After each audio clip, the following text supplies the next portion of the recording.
என்னென்ன வித்த காட்டுறேன்னு பாரு. வந்த பிறகு கருணாநிதி, அவன் மகர் ஜெயலலிதா, விஜயகாந்தலாம் என் நாட்டாளலாம் இந்த மண்ணின் மகனடா, மான தமிழ் மறவன். தமிழன் தன்னை யார் என்றே அறிந்து கொள்ளல.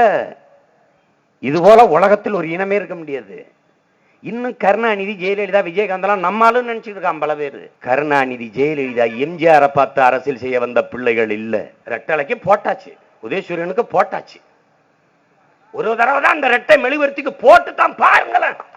உங்க பொண்டாட்டி, உங்க புள்ள, உங்க மருமகன், மகன், பேரன், பேத்தி, ஒரு குடும்பமே இந்த இனத்துக்காக பாடுபட்டுச்சு. அதுக்கு நன்றி கடனுக்கா ஓய்வெடுங்க ஐயா, அம்மா ஓய்வெடுங்கம்மா, அம்மா நல்லா உடம்பு பாத்துக்கிறீங்கம்மா, ரொம்ப கஷ்டப்பட்டீங்கம்மா. இந்த தேர்தல் அறிக்கையில நீ பாரு, கச்சத்தீவை மீட்க போராடும்னு வருதா இல்லையான்னு பாரு. ஜெயலலிதா சாராயம் காய்ச்சறாங்களா இல்லையா, கருணாநிதி காய்ச்சறாரா இல்லையா? அதனாலதான் நான் முன்னாள் முதல்வர்னு சொல்றது இல்ல, இந்நாள் முதல்வர்னு சொல்றது இல்ல. முன்னாள் சாராய வியாபாரி, என்னாலும் சாராய வியாபாரி, இந்நாள் சாராய வியாபாரி என்று சொல்றது. 7-8 ஆலைகள் ஐயா கலைஞருக்கு இருக்கு. அம்மாவுக்கு ஒரே ஆளு ரொம்ப பெரிய ஆலையா இருக்கு, மிடாஸ். பேரே எப்படி பாருங்க, மிடாஸ். நிலத்தையும் எடுத்துக்கிட்டு என்னை தூக்கில ஓடுவானா. கையெழுத்து போட்ட பெருமான் யாரு தெரியுமில்ல, ஐயா கலைஞர். கம்மன் இருந்த பெருமாட்டி யாரு தெரியுமில்ல, அம்மையார் ஜெயலலிதா. எது, வெறும் commission. Email, internet, WhatsApp, wiper என்னென்னமோ வந்துருச்சு. இப்ப கடிதம் எழுதிக்கிட்டு இருக்கு. இங்க எல்லாம் தரங்கட்டு கிடக்கு. ஏன் தரங்கட்டதுகள் ஆட்சி ஆளும் போது எல்லாம் தரங்கட்டு போகுது. என்ன ஆவான்னு மட்டும் பாத்துக்க. வந்து உட்கார்ந்தான் சீமானவன முடிவு பண்ணிடுவான். ஹூ ஆர் யூன்னு கேட்பான். ஐ ஆம் மேன் அப்படி சொல்லக்கூடாது. ஒரு மனிதனு தெரிந்த அந்த கேள்வியை வைக்கிறான். உன்னை குரங்கு நினைச்சா கேள்வி கேட்கிறான் இல்ல. உன்னை எவனாவது தாழ்த்தப்பட்டவன தேஞ்ச செருப்படுத்த ஆடுறா ஆடுறா. அவனை சீமான் கட்சி ஆரம்பிச்சா என்னது, என்ன ஆளுங்க நீங்க? ராமதாஸ் கட்சி ஆரம்பிச்சா நீங்க என்ன ஆளுங்க? திருமாவளவன் கட்சி ஆரம்பிச்சா நீ என்ன ஆளுங்க? என்ன கேட்கறான் நீங்க என்ன ஆளுங்கன்னு. நான் சொன்னேன் சித்தாளுங்க, கொத்தனார் கொடுங்க, நாங்க நல்லா பூசி விட்டு போட்டோம். ஆஹா அப்படி சொல்பா சொல்பா, இன்னொரு தடவை சொல்பா. வந்து உட்கார்ந்தவன முடிவெடுத்தான். தமிழனுக்கு உயிர் உடம்புக்குள்ள இல்லடா, அவன் மொழியில் இருக்குன்னு முடிவெடுத்தான். இது காவி கட்டின காங்கிரஸ், இது கதர் கட்டின பாரதிய ஜனதா. ரெண்டுக்கும் பெரிய வித்தியாசம் இல்ல. எப்போதும் கச்சத்தீவு இந்தியாவிற்கு சொந்தமாக இருந்ததில்லை, சரிதான். அப்ப எப்படி கொடுத்தது அப்படின்னா, அப்ப ஊரா நிலத்தை திருடி கொடுத்திய. புள்ளி பாய்ச்சல் அப்படின்னா என்னன்னு கேட்டான். கூட ஓடி வந்தீங்கன்னா கூட்டிகிட்டே ஓடுவான், விலகி நின்னா விட்டுட்டு போவோம், எதிர்த்த மாதிரி எவன் வந்தாலும் ஏறி அடிச்சுட்டு போவோம். ஒரு யூனிட் 25 பைசாவுக்கு தரப்போறேன் மின்சாரத்தை, நாம் தமிழர் ஆட்சிக்கு வந்த பிறகு கொடுக்க போகுது. இப்படியே கத்தி செத்து போயிடுவேன் நினைச்சுக்கான். கத்திட்டு போயிடுவான். முச்சந்தில் கத்திட்டு கேட்கறான், முதலமைச்சராக தான் கட்சி ஆரம்பிச்சேன்டா. டேய், முச்சந்தில் கத்திட்டு சாகிறதுக்கா கட்சி ஆரம்பிச்சிருக்குது? ஆடு மாட்டை அரசாங்கமே வளர்க்குது, நானே வளர்க்குறேன். ஆடு மாடு வளர்க்கறத அரசாங்க பணி.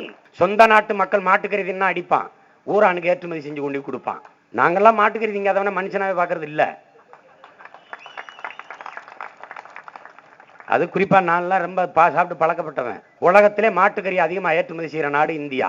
விளக்கணைன்னா உங்களுக்கு வெக்கமா தெரியுது. பிரெஞ்சு ஆயில்னா சிரிப்பீங்க, பிரெஞ்சு ஆயில ஓஹோ அப்படி. ஒரே நாள் ராத்திரியில கச்சத்தீவு முற்றுகிட்டு 50,000 போலீஸ் போர்ஸை நிறுத்தி கொடியேற்றிடுவேன். காதுல பஞ்ச வச்சுட்டு படுத்துக்கிடுவேன். என்ன சேட்டை, 1.25 கோடி சிங்களன், 13 கோடி தமிழன், 13 கோடி. நாங்க எல்லாரும் சேர்ந்து எச்சு துப்புனா மூழ்கி போயிடுவான் சிங்களன். மற்ற கட்சிகளை போல், மற்ற தலைவர்களை போல்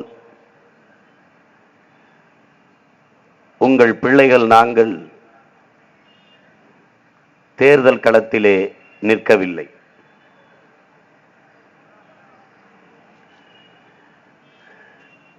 பல 100 ஆண்டுகளாக அடிமைப்பட்டு கிடக்கிற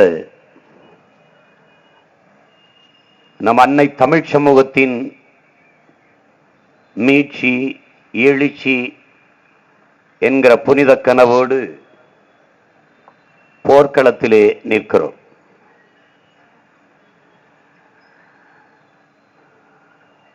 தமிழர்கள் வாழாத நாடில்லை, ஆனால் தமிழர்களுக்கென்று ஒரு நாடு இல்லை. அதை நிறுவுவதற்கு, கட்டி எழுப்புவதற்கு நம் ஈழத் தாயகத்தில் என்னுயிர் அண்ணன், என் அன்பு தலைவன் மேதகவே பிரபாகரன் அவர்கள் துவக்கேந்தி புரட்சி செய்தார். தமிழன் இல்லாத கட்சி இல்லை, ஆனால் தமிழனுக்கென்று ஒரு கட்சி இல்லை. அதை உருவாக்குவதற்கு, அந்த இனத்திற்கென்று ஒரு வலிமையான அரசியலை கட்டி எழுப்புவதற்கு, அந்த அரசியலை கொண்டு தமிழ் தேசிய மக்களுக்கென்று அதிகாரத்தை நிறுவுவதற்கு, அதே அடிமை இனத்தில் இருந்து வந்த பிள்ளைகள், அடித்தட்டில் இருந்து கீழ்மட்டத்தில் இருந்து கிளர்ந்தெழும் தமிழ் பிள்ளைகள் நாங்கள் இந்த நிலத்திலே வாக்கு என்னும் வலிமைமிக்க ஆயுதத்தை ஏந்துகிறோம். உத்தரப்பிரதேச மாநிலத்தில் ஒரு அரசியல் மாற்றத்தை ஏற்படுத்திய பெருமகன் ஐயா கன்சிராம் அவர்கள் நமது வாக்கு நம்மை ஆளவா, நமது வாக்கு நாமே ஆளவா என்கிற முழக்கத்தை முன்வைத்தார்கள். அந்த புரட்சிகர முழக்கத்தையே, அந்த எழுச்சிமிக்க முழக்கத்தையே எம்மின உறவுகளிடத்திலே, எங்கள் அருமை பெற்றோர்களிடத்திலே, என் அன்பு உடன் பிறந்தார்களிடத்திலே நாங்களும் முன்வைக்கிறோம். என் அருமை சொந்தங்களே, என் அன்பு தம்பி தங்கைகளே, நாம் உலகத்தில் மிகவும் பெருமை பெற்ற பெருமை மிக்க ஒரு இனத்தின் மக்கள். உலகிற்கு அறிவியல், நாகரிகம், கலை, பண்பாடு, வேளாண்மை எல்லாவற்றையும் கற்பித்துக் கொடுத்த ஒரு மூத்த குடி. நமது மொழி இல்லாமல் உலகத்தில் எந்த மொழியும் இல்லை. ஆனால் இன்று சொந்த நிலத்திலே நம் தாய்மொழி இல்லை. இந்த நிலையில்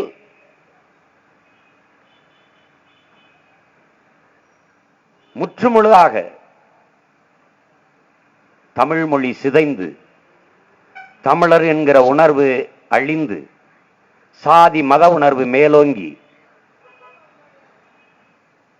பிளந்து பிரிந்து, சாதி பெருமைக்காக மத பெருமைக்காக ஒருவரை ஒருவர் வெட்டி வீழ்த்தி, தமிழ் தேசியனத்தின் ஓர்மை சிதைந்து, அவர்களுக்கென்று ஒரு அரசியல் இல்லாது, அதிகாரம் இல்லாது, வந்தவர் போனவர் இடத்தெல்லாம் நாட்டை ஆள கொடுத்துவிட்டு அடிமையாக வாழ்கிற நிலையில் நின்று கொண்டிருக்கிற ஒரு இனத்தின் மக்கள் நாம். இன்றைக்கு அந்த அடிமை நிலையிலிருந்து மீள்வதற்காக, எழுவதற்காக ஒரு மாபெரும் அரசியல் புரட்சியை முன்னெடுக்கிறோம். இந்த அரசியலை கட்டி எழுப்புபவர்கள் யார்?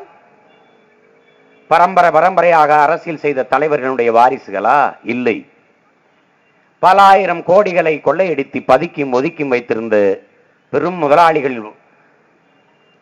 அவர்களுடைய வாரிசுகளா, பிள்ளைகளா? இல்லை. உங்களிடமிருந்து உங்களுக்காக வந்த பிள்ளைகள்.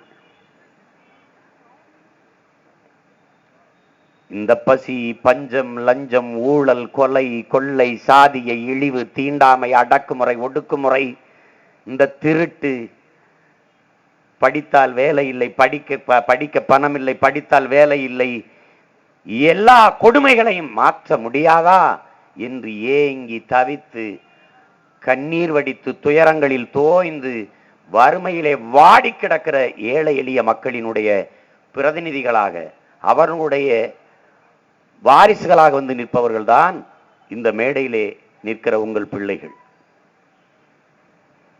இதையெல்லாம் யார் செய்வார்?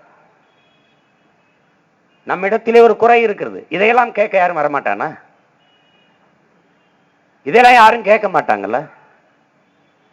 யாரோ வந்து கேட்கணும், நீ என்ன பண்ணுவ, நீ என்ன செஞ்சுக்கிட்டு இருக்க, உன் வாயில புண்ணா இருக்கு இல்ல கொலக்கட்டு இருக்க, என் நாம கேட்க கூடாதா? இது யாரோ ஒருவருடைய வேலை என்று நினைப்பதுதான் இங்கே இருக்கிற பெரிய பிரச்சனை. இது ஏன் வேலை? இது உங்க வேலை, நம் ஒவ்வொருவருடைய வேலை.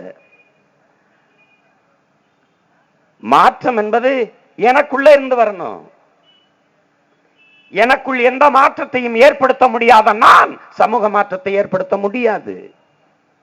இந்த உலகம் எப்படி இருக்க வேண்டும் என்று நான் விரும்புகிறேனோ அந்த மாற்றத்தை முதலில் என்னிடத்திலிருந்து தான் மாற்ற வேண்டும். சீமான் ஆங்கிலம் கலக்காமல் பேசுகிறானே, என் தாய்மொழியை நான் பேசுவது உலகத்தில் பெரிய அதிசயம் போல பார்க்கப்படுகிறது, வியப்பா பார்க்கப்படுகிறது. அர்ஜென்டினா கால்பந்தாட்ட வீரன் மரோடானா கேரளாவுக்கு வந்தார் பயிற்சி கொடுக்க. பத்திரிகையாளர்கள் எல்லாம் பேட்டி கேட்டார்கள். அவர் கொடுக்க முடியாது என்று மறுத்துவிட்டு போனார். ஒரு தம்பி சேகுவேரா உடைய போட்டு நின்றார். சேகுவேராவை அவர் என்னை போல சேகுவேராவினுடைய பற்றாளர், பின்பற்றக்கூடியவர். ஏன்னா சேகுவேரா அர்ஜென்டினாக்காரர், அவர் கீவ விடுதலைக்கு போராடிய புரட்சியாளர். தன் தோள்பட்டையில் சேகுவேரா படத்தை பச்சை குத்தி வைத்திருக்கிறார் மரோடனா. அந்த பாசத்தில் அந்த சேகுவேரா உடை ஓட்ட தம்பியை மட்டும் அழைத்து உனக்கு நான் பேச்சு தருகிறேன் என்று கேட்டார். அவர் ஆனந்த வீடன் நிறுவர். அந்த தம்பி கேட்ட கேள்வி, உங்களுக்கு ஆங்கிலம் தெரியவில்லையே, அது அவமானமா இல்லையா என்று கேட்டார். அதற்கு மரோடனா பதில் சொல்லாமல் சிரித்தார். என் தாய்மொழி தெரியல, நான் தாண்டா நான் அவமானப்படணும்? அடுத்தவன் மொழி தெரியலனா நான் ஏண்டா அவமானப்படணும்? அடுத்தவன் மொழி தெரியலனா எனக்கு நான் சிங்கம். நீ உலகத்தில் எவ்வளவு பெரிய கல்வியாளனா வேணாலும் இரு, நீ எத்தனை மொழியும் கற்று தேர்ந்து கொள், ஆனால் உன் தாய்மொழி தெரியலனா நீ முட்டாள். இதுதான் உலகம் இப்ப கணிக்கும். உலகம் இப்படித்தான் பார்க்கும் உன்னைய. நீ எங்க போனாலும் உன்னை கேட்பான், ஹூ ஆர் யூன்னு கேட்பான். ஐ ஆம் மேன் அப்படி சொல்லக்கூடாது. ஒரு மனிதனு தெரிந்த அந்த கேள்வியை வைக்கிறான். உன்னை குரங்கு நினைச்சா கேள்வி கேட்கிறான்? இல்ல, நீ எந்த மொழியில் பதில் சொல்கிறாய் என்று பார்ப்பதற்கு. நான் சீமான் என்றால் இவன் தமிழன் என்று புரிந்து கொள்வான். இதுக்கு தான் அந்த கேள்வியை வைக்கிறான், நீங்க யாரு அப்படின்னு கேட்கிறது.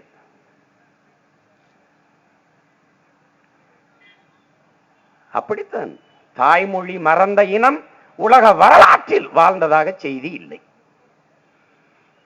அதை போலவே என் அன்பு சொந்தங்களே, என் அன்பு அருமை தம்பி தங்கைகளே, வேற இழந்த மரமும் வரலாற்றை மறந்த இனமும் உலகத்தில் வாழாது.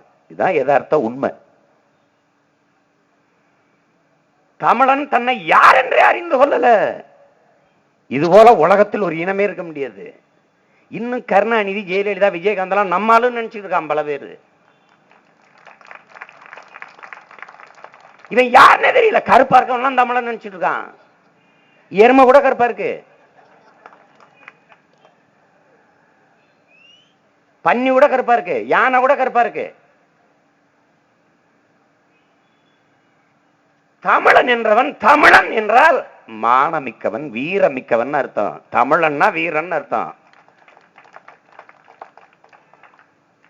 தமிழன் பெருமைக்குரியவன். ஏன்? தமிழ் பெருங்குடியில் பிறந்ததனாலேயே அவன் பெருமைக்குரியவன் என்று நமது புரட்சி பாவலர் பாரதிதாசன் பாடுறான். தமிழன்ல தமிழனே பெருமை. தமிழனா நீ பிறந்துச்சாடா, நீ பெருமைக்குரியவன். உன்னை எவனாவது தாழ்த்தப்பட்டவன தேஞ்ச செருப்படுத்த ஆடுறா ஆடுறா. அவன யாரா தாழ்ந்தவன், யாரா தாழ்த்தப்பட்டவன்? தமிழன்டா.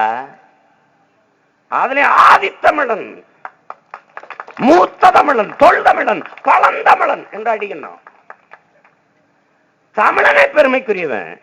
என்னை போல மாண்பு கொண்டு மேன்மை கொண்டு உலகத்தில் வாழ்ந்த ஒரு இனத்தை சொல்றா பாப்போம். வரலாற்றுல ஒரு செய்திபடி, நான் பேரன்பிலையும் பெருந்தன்மையிலும் பிழை செய்தவன். பெருந்தன்மையினாலும் பேரன்பினாலும் தமிழர்கள் நாங்கள் பிழை செய்தோம். என்ன பிழை? வந்தவரை எல்லாம் வாழ வைக்கும் தமிழகம்னா ஆஹா அப்படி சொல்பா சொல்பா, இன்னொரு தடவை சொல்பா, எல்லாம் மகிழ்ச்சியா இருக்குது அப்படின்னு. அந்த பெருமையில மல்லாந்து படுத்துட்டான். வந்தே மனோலாம் ஏறி மிதிச்சு ஏச்சி கறி துப்பிட்டு போயிட்டான். வந்தவரை எல்லாம் வாழ வைத்து விட்டு நாங்கள் வாடகை வீட்டில் குடியேறினோம். இது தமிழகத்தின் தலைநகர். உயரமா இருக்கிறது எதுவும் என்னது இல்ல, ஓரத்தில் கிடக்கிறதெல்லாம் ஏன் இது. 30 நாள் பெருவெள்ள பாதிப்பில் என் மக்களோடு நின்றவன், கண்ணார கண்டவன், சாவை நேருக்கு நேர் எதிர்கொண்ட மக்களிடத்தில் நின்று பேசியவன், மரண பயத்திலிருந்து மீளாத என் தாய் தமிழ் உறவுகளிடத்தில் நின்று பேசியவன். ஆதிக்குடி இந்த தமிழ் மண்ணில் பூர்வீக குடியில் எல்லாம் தூக்கி வீசுறான்டா கருணாநிதி, ஜெயலலிதா தூக்கி வீசுறான். செம்மஞ்சேரி, கண்ணகிணறு, கல்லுக்கொட்டையில தூக்கி போட்டிருக்கான். வாழ்வாதாரத்தை இழந்து இங்கதான் தானி ஓட்டி கொண்டிருந்தான், இங்கதான் கொத்தனார் வேலை பார்த்து கொண்டிருந்தான், இங்கதான் பூ வித்துக்கிட்டு இருந்தான், இங்கதான் பழம் வித்துக்கிட்டு இருந்தான். பக்கத்துல தொடர்வண்டி நிலையம், பேருந்து நிலையத்துல திடீர்னு தூக்கி அவனை கொண்டு குடிசையை கொளுத்தி விடுறது. எத்தனை சண்டை போட்டிருப்பேன். அந்த குடிசையை திருப்பி கட்டி கொடுத்துருங்க. வேற இடம், வேற வீடு வேணா கொடுக்குறோம், இந்த இடத்துல வீடு கட்டி கொடுக்க முடியாதுங்கிறான். இந்த இடத்தை யாரு கொடுப்ப? எவன் டைம் பதில் இல்லை. தமிழகத்தின் தலைநகரில் தமிழன் வாழ முடியாத நிலை இருக்குதா இல்லையா? அதான் இங்க இருக்கிற கேள்வி.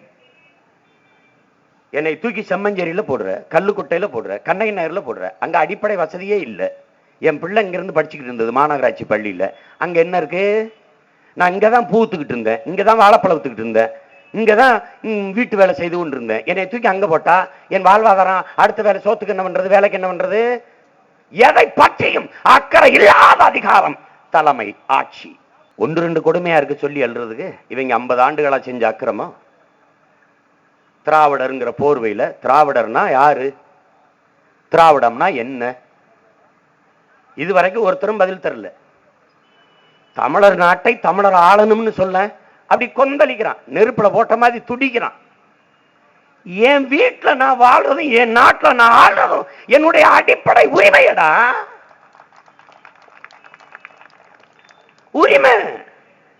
தமிழர் நாட்டில் தமிழரை தவிர யாரும் வாழக்கூடாது என்று சொல்வது இனவாதம், இனவெறி. தமிழர் நாட்டை தமிழர் தான் ஆள வேண்டும் என்று சொல்வது அந்த இனத்தின் உரிமை. இது கூட தெரியாத முட்டாள்களா நாங்கள்? எங்களை போலும் மாண்பு கொண்டு அன்பு கொண்டு வாழ்ந்த ஒரு இனத்தை உலகத்துல காட்டு பார்ப்போம், காட்டு பார்ப்போம். சீனன் சொன்னான், சீனு என் மொழி தெரியாதவன் ஊமைன்னா, அரேபிய என் மொழி தெரியாதவன் பிசாசுன்னா, ஆங்கிலேய என் மொழியை தெரியாதவன் அநாகரிகமானவன்னா. இவர்களெல்லாம் இப்படி சொல்லிக் கொண்டிருந்த காலத்தில் என் முன்னவன் எங்கள் பாட்டன் கணியன் பூங்குன்றன் சொன்னான், யாதும் ஊரே யாவரும் கேளீர் என்று பாடினான். எல்லா ஊரும் என் ஊரு தான், உலகம் முழுமைக்கு வாழ்கிற எல்லோரும் என் உறவினர்கள் என்று பாடினான். உலகம் தழுவி நேசித்து நின்ற மக்கள் எங்களை போய் இனவாதம் பேசுற, பக்கவாதம் பேசுற, முடக்குவாதம் பேசுற, யாரெல்லாம் தமிழர் என்கிட்ட கேட்கறது, யாரெல்லாம் தமிழர்? என் தெலுங்கு தேசம்னு கட்சி வச்சாரு என் டி ராமராவ், அவர்கிட்ட போய் யாரெல்லாம் தெலுங்கர்னு கேட்டுவாவேன் ஒரு தடவை. ஒன்னும் தெரியல, என்ன எது அரசியல்னு தெரியல, என் மக்களுக்கு என்னன்னு தெரியல. அநீதியை எதிர்க்க துணிவில்லாதவன் அதை சகித்துக் கொள்கிறான், தொடர்ச்சியாக அதை சகித்துக் கொள்கிறவன் அடிமையாகிறான். அப்படித்தான் சகித்து சகித்து ஊழல், லஞ்சம், கொலை, கொள்ளை, கற்பழிப்பு பழகி போச்சு. ஆனா நாங்கள் உங்கள் பிள்ளைகள் அப்படி இல்ல. ஏன் அப்படி இல்ல? கருணாநிதி, ஜெயலலிதா, எம்ஜிஆரை பார்த்து அரசியல் செய்ய வந்த பிள்ளைகள் இல்ல. எப்படி வந்த பிள்ளைகள்? சரணடைந்து வாழ்வதை விட சண்டையிட்டு சாவது மேலானது. 1000 ஆண்டுகள் அடிமையாக வாழ்வதை விட சுதந்திரமாக சாவது மேலானது. அதுவும் அந்த சுதந்திரத்திற்காக போராடி சாவது அதை விட மேலானது என்ற புரட்சியை முன்னெடுத்த ஒப்பற்ற பெருந்தலைவன் பிரபாகரனின் இரத்த பிள்ளைகள். சாவது நானாக இருந்தாலும் வாழ்வது என் இனமாக இருக்கட்டும் என்று நின்ற மாபெரும் புரட்சியாளனுடைய பிள்ளைகள். இவர்களைப் போலவா வீழ்வது நாமாக இருந்தாலும் வாழ்வது தமிழாக இருக்கட்டும், அப்படியா இருக்கு? வீழ்வது தமிழாக இருந்தாலும் வாழ்வது நாமாக இருக்க விட்டும் என்று மாற்றிய பெருந்தகைகள் இந்த நாட்டில். தமிழை சொல்லித்தானங்க எல்லாரும் ஆட்சிக்கு வந்தா. எங்கே இருக்கு தமிழ்? எங்கே உன் தாய்மொழி? எங்கே?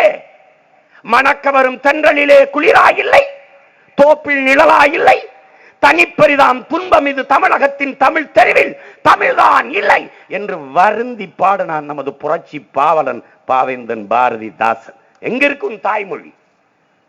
நாக்குல, நாட்டுல, ஏட்டுல, வீட்டுல, இந்த சாலையில, வணிக நிறுவனங்கள்ல, பெயர் பலகையில, திரையரங்குல, பாட்டுல, வழிபாட்டுல, வழக்காடு மன்றத்துல, கோயில்ல, எந்த இடத்துல இருக்கு உன் தாய்மொழி? எங்க இருக்கு? தமிழ் இருந்தா தானே நீ தமிழன். திட்டமிட்டு அழிச்சான் உன் தாய்மொழிய. அதை நீ புரிஞ்சுக்கணும். குறிப்பா என் தம்பி தங்கைகள் கவனத்தில் எடுத்துக்கணும். ஏன் அழிச்சான்? இந்த திராவிட மொழி போராட்டம், மொழி போர் ஈகம், மொழி புரட்சி நடக்குது.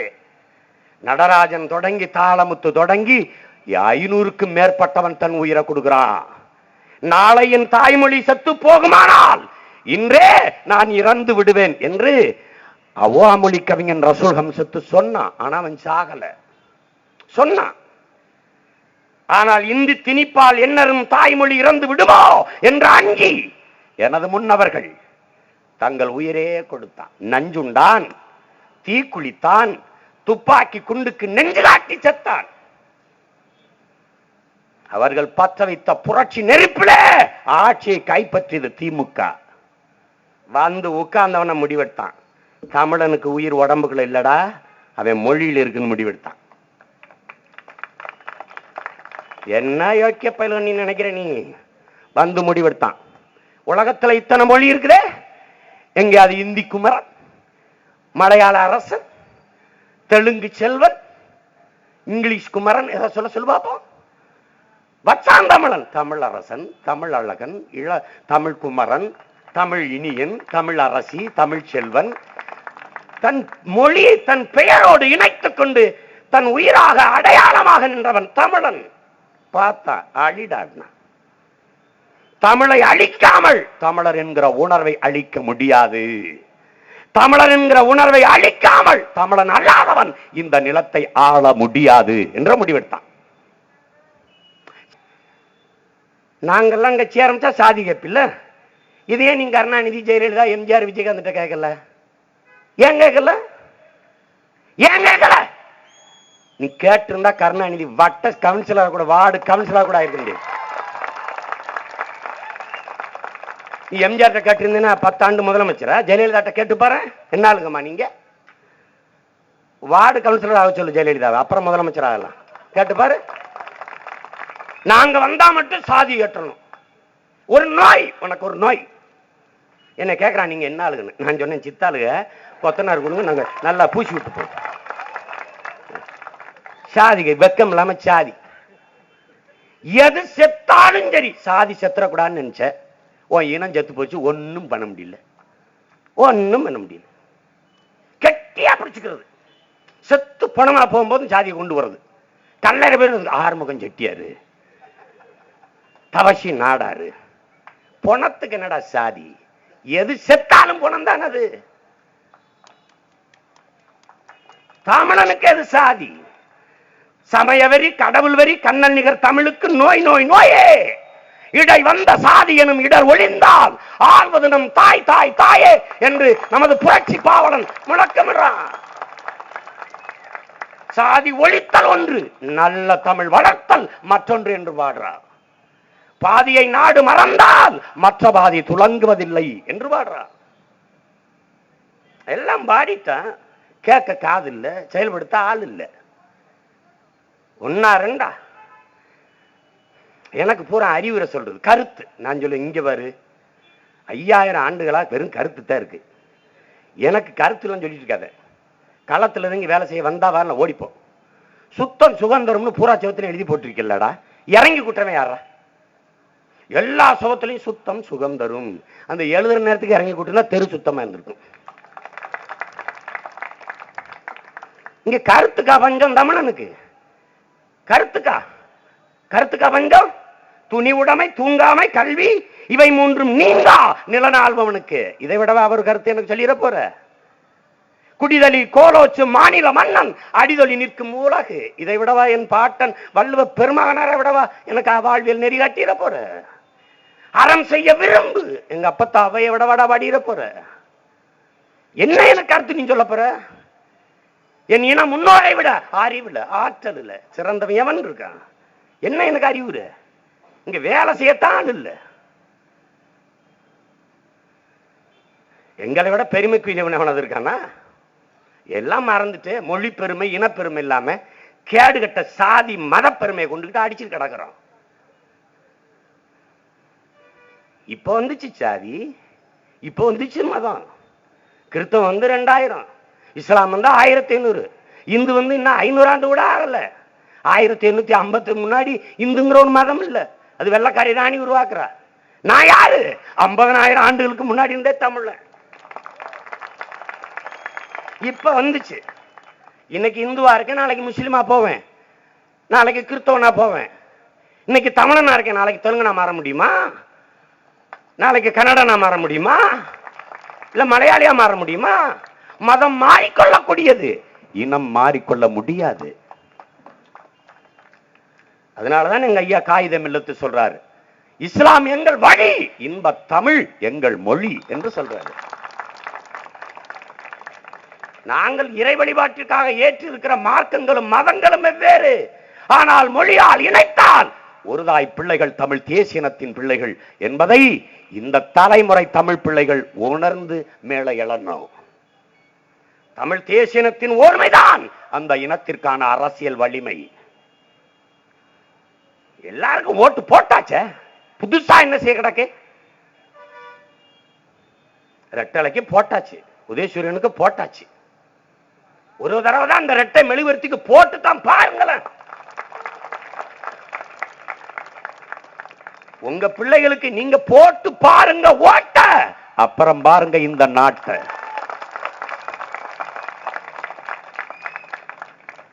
என்ன இனிமே செய்ய கிடக்குது? ஓட நடக்க உட்கார எந்திரிக்க முடிகிற காலத்திலேயே ஐயா கலைஞரோ அம்மையார் ஜெயலலிதாவோ ஒண்ணு எங்களுக்கு செய்யல. நீ உட்கார எந்திரிக்க முடியாத காலத்துல என்ன செய்ய போறீங்க? ஓய்வெடுக்க போற காலத்துல என்ன செய்ய போறீங்க? ஓய்வெடுங்க, அமைதியா இருங்க, நாங்க பாத்துக்கிறோம். நிறைய உழைச்சிட்டீங்க, நிறைய கஷ்டப்பட்டீங்க, நிறைய பாடுபட்டீங்க. அதுல நீங்க மட்டுமா? உங்க பொண்டாட்டி, உங்க புள்ள, உங்க மருமகன், மகன், பேரன், பேத்தி, ஒரு குடும்பமே இந்த இனத்துக்காக பாடுபட்டுச்சு. அதுக்கு நன்றி கடனுக்கா ஓய்வெடுங்க ஐயா, அம்மா ஓய்வெடுங்கம்மா, அம்மா நல்லா உடம்பு பாத்துக்கிறோங்கம்மா, ரொம்ப கஷ்டப்பட்டீங்கம்மா, ரொம்ப கஷ்டப்பட்டீங்கம்மா, நாங்க பாத்துக்கிறோம்மா, நாங்க பாத்துக்கிறோம். இத்தனை துயரங்கள், இவ்வளவு சிக்கல், இவ்வளவு பிரச்சனை யாரால வந்தது? யாருடைய ஆட்சியில வந்தது? யாருடைய ஆட்சியில? இவ்வளவு பேர் இருக்கிறீங்க, படித்தவர்கள், அறிவான மக்கள், கற்றறிந்த சான்றோர்கள் நிக்கிறீங்க. தலைநகர் இது. இந்த வெள்ளத்துல ஏன் இவ்வளவு பாதிப்பு வந்துச்சு? யாராவது சொல்லுங்கள. மழை நீர் வடிந்தோட ஒரு காவாய் இருக்கா? ஒரு கழிவு நீர் வந்து ஒரு காவாய் இருக்கா? சொல்லுங்க. இல்லையே. 50 ஆண்டுகள் திராவிட ஆட்சி, தலைநகரிலேயே இதற்கான வாய்ப்பு இல்ல, ஒரு வழிவகை செய்யல, அடிப்படை கட்டமைப்பு அறவே இல்லை. 50 ஆண்டுகளா இல்ல. ஐயாவை கேட்டீங்கன்னா அம்மாவை சொல்லுவாங்க, அம்மாவை கேட்டீங்கன்னா ஐயாவை சொல்லுவாங்க. நம்ம இங்கிட்டு இங்கிட்டு திரும்பி பார்த்துட்டு இருக்க வேண்டியதுதான். கச்சத்தீவு பறி போயிருச்சு, என் மீனவ மக்களின் வாழ்வாதாரம் போயிருச்சு. எடுத்து கொடுத்தது அம்மையார் இந்திரா காந்தி. அது தமிழ் மக்களுக்கு இந்திரா காந்தி அம்மையார் செய்த பச்சை துரோகம், தன்னிச்சை அடுத்த ஒரு கொடுமையான முடிவு. யாருடைய கச்சத்தீவு? இந்தியா போய் சொல்லுது. இந்திய அரசு, காங்கிரஸ் அரசு, பாரதிய ஜனதா அரசு, ரெண்டு அரசும் ஒரே அரசு தான். இது காவி கட்டின காங்கிரஸ், இது கதர் கட்டின பாரதிய ஜனதா. ரெண்டுக்கும் பெரிய வித்தியாசம் இல்ல. அது ஒண்ணும் மதவாத கட்சி, இது ஒரு மிதவாத கட்சி இல்ல, ரெண்டும் ஒரே அளவு தான். இந்த கட்சி உச்ச நீதிமன்றத்தில் போய் சொல்லுது, கச்சத்தீவு இந்தியாவுக்கு எப்போதும் சொந்தமாக இருந்ததில்லை. காங்கிரஸ். பாரதிய ஜனதா, கச்சத்தீவு எப்போதும் இந்தியாவுக்கு சொந்தமாக இருந்ததில்லை, கொடுத்ததுதான். காங்கிரஸ் அதே சொல்லுது, கொடுத்ததுதான், ஆனால் இந்தியாவுக்கு சொந்தமாக இருந்ததில்லை என்று. அறிவார்ந்த எனது மக்கள், என் அன்பு தம்பி தங்கைகள்கிட்ட கேட்கிறேன், உனக்கு சொந்தமா இல்லை இல்ல, அப்புறம் எப்படி நீங்க கொடுத்த? என் கடியாரம் நான் கட்டி இருக்கேன், நான் கலட்டி கொடுக்கிறேன், என் கடியாரம் கொடுக்கிறேன். உனக்கு சொந்தமாக இருந்ததில்லாத ஒன்றை நீ எப்படா எடுத்து கொடுத்த? திருடி கொடுத்திய? எப்போதும் கச்சத்தீவு இந்தியாவிற்கு சொந்தமாக இருந்ததில்லை, சரிதான். அப்ப எப்படி கொடுத்த? கொடுத்ததுதான் அப்படின்னா அப்ப ஊரா நிலத்தை திருடி கொடுத்திய? ஒரு பயதுக்கு பதில் சொன்னமா இல்லையா? எத்தனை தடவை கேட்கிறேன் இந்த கேள்விய. கச்சத்தீவு உன் சொத்து அல்ல, என் தாத்தன், என் பாட்டன் சேதுபதி மன்னனுடைய பரம்பரை சொத்து, என் நிலம். மன்னர் மானிய ஒழிப்புல நீ அரசுடைமையாக்குன. என் தாத்தனை மிரட்டி நீங்க சொத்து பத்திரத்தை கேட்டீங்க, அவர் வந்து கொடுத்தாரு, உடனே எடுத்து கொடுத்துட்டீங்க. கடல் எல்லை கச்சத்தீவு அவனுக்குன்னு வச்சாலும் தான் கூட இருக்கு, கடல் எல்லை எனக்குன்னு வச்சாலும் தான் எனக்கு கூட இருக்கு. அப்ப சொந்த நாட்டு மக்களின் வாழ்வாதாரத்தை பற்றி கவலைப்படாத ஆட்சி அதிகாரம். அந்த நேரத்தில் இங்க முதலமைச்சராக இருந்த பெருந்தகை யாரு? ஐயா கலைஞர். அன்றைக்கு லட்சக்கணக்கான மக்களை திரட்டி என் தாய் நிலத்தை கச்சத்தீவை எடுத்து சிங்களர்களுக்கு கொடுக்க கூடாது, என் மீனவ மக்களின் வாழ்வாதாரம் பாதிக்கப்படும், அவர்கள் எதிர்காலம் பாதிக்கப்படும் என்று ஒரு போராட்டம் செய்யல. ஏன் செய்யல? அந்த அம்மா ஆத்திரப்பட்டு ஆட்சியை கலைச்சு விட்டுருச்சுன்னா, ஒவ்வொரு தேர்தல், இந்த தேர்தல் அறிக்கையில் இனி பாரு கச்சத்தீவை மீட்க போராடும்னு வருதா இல்லையான்னு பாரு. இன்னும் வரல தேர்தல் அறிக்கை, வரும்போது வருதா இல்லையான்னு பாரு. வரும், கச்சத்தீவை மீட்க போராடுவோம். நான் கேட்டேன், கொடுக்கும்போது குப்பரட்சா படுத்துக்கிட்டீங்கன்னு, அதுக்கு ஒரு வழக்கு என் மேல, என்ன மேல ஒரு ஏதோ வழக்கு போட்டு விட்டார்.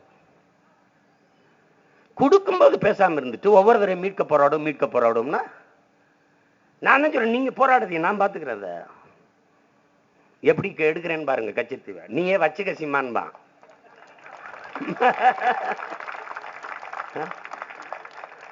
மண்டைக்குள்ள ஆணி அடிக்கும் போது எப்படி இறங்கும் தெரியுமில்ல, அப்படி அடிப்பேன். என்னென்ன வித்த காட்டுறேன்னு பாரு வந்த பிறகு.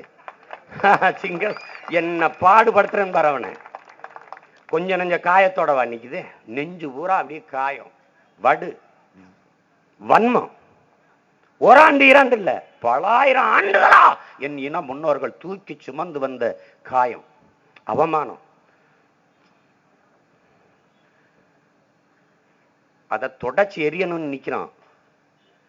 குறுக்க எவன் வந்தாலும் புலி பாய்ச்சல்னு ஒரு வேலை திட்டம் வச்சோம். புலி பாய்ச்சல் அப்படின்னா என்னன்னு கேட்டான், கூட ஓடி வந்தீங்கன்னா கூட்டிகிட்டே ஓடுவான்,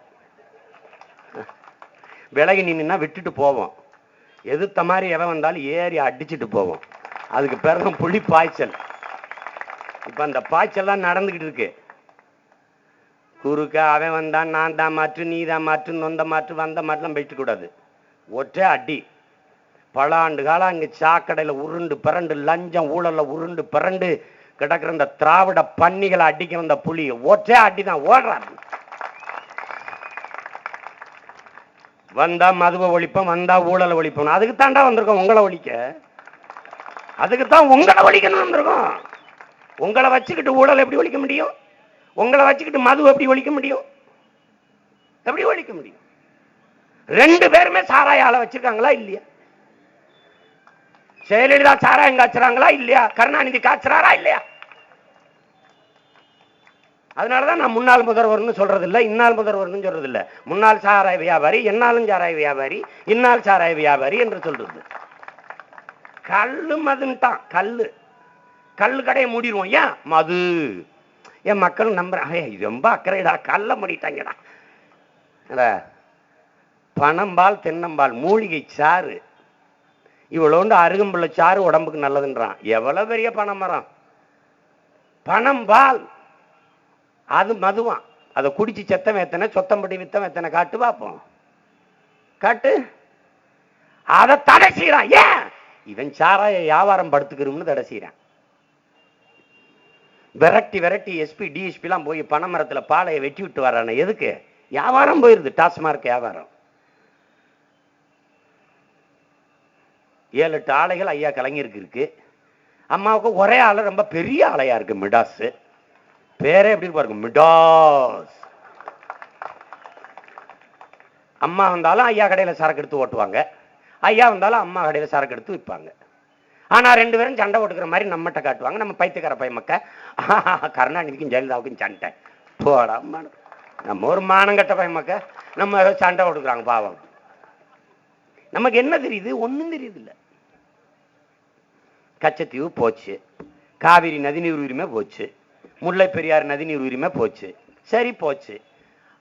நமக்கு தான் 950 மில்லிமீட்டர் மழை பெய்யுது. 950 மில்லிமீட்டர் மழை பெய்யுது. அவனுக்கு 920 தான் ஆந்திராவுக்கு, அவனுக்கு 722 தான் கேரளாவுக்கு. 950 மில்லிமீட்டர், 4000 டிஎம்சி. 4000 டிஎம்சி தண்ணி ஆண்டு ஒன்றுக்கு மழை பெய்யுது. 1500 டிஎம்சி தான் பயன்படுத்துறோம். மீதி 2500 கடல்ல விட்டுறோம். நமக்கு வேண்டியது கர்நாடகா, கேரளா, ஆந்திரால கையேந்திரது எவ்வளவு? வெறும் 400 டிஎம்சிக்கு. இந்த 400 டிஎம்சி 2500 டிஎம்சியை கடல்ல விட்டுட்டு 400 டிஎம்சிக்கு மான தமிழ மற்ற மாநிலத்தில் கையேந்திரது கேடுகட்ட நிலை இல்லையா? ஏன் இந்த 2500 டிஎம்சியை சேமிக்கல? ஏன்? பொறுப்பு இல்ல, அக்கறை இல்ல. இந்த 50 ஆண்டுகள்ல வெட்டப்பட்ட ஏரி, கட்டப்பட்ட அணை, அறிவார்ந்த எனது சொந்தங்கள் சிந்திச்சு பாருங்க. படிக்காத ஒரு பெருந்தலைவன் அந்த காமராஜர் காலப்படத்தை கட்டப்பட்ட ஏரி அணை இந்த வரை எங்க வெட்டினான்?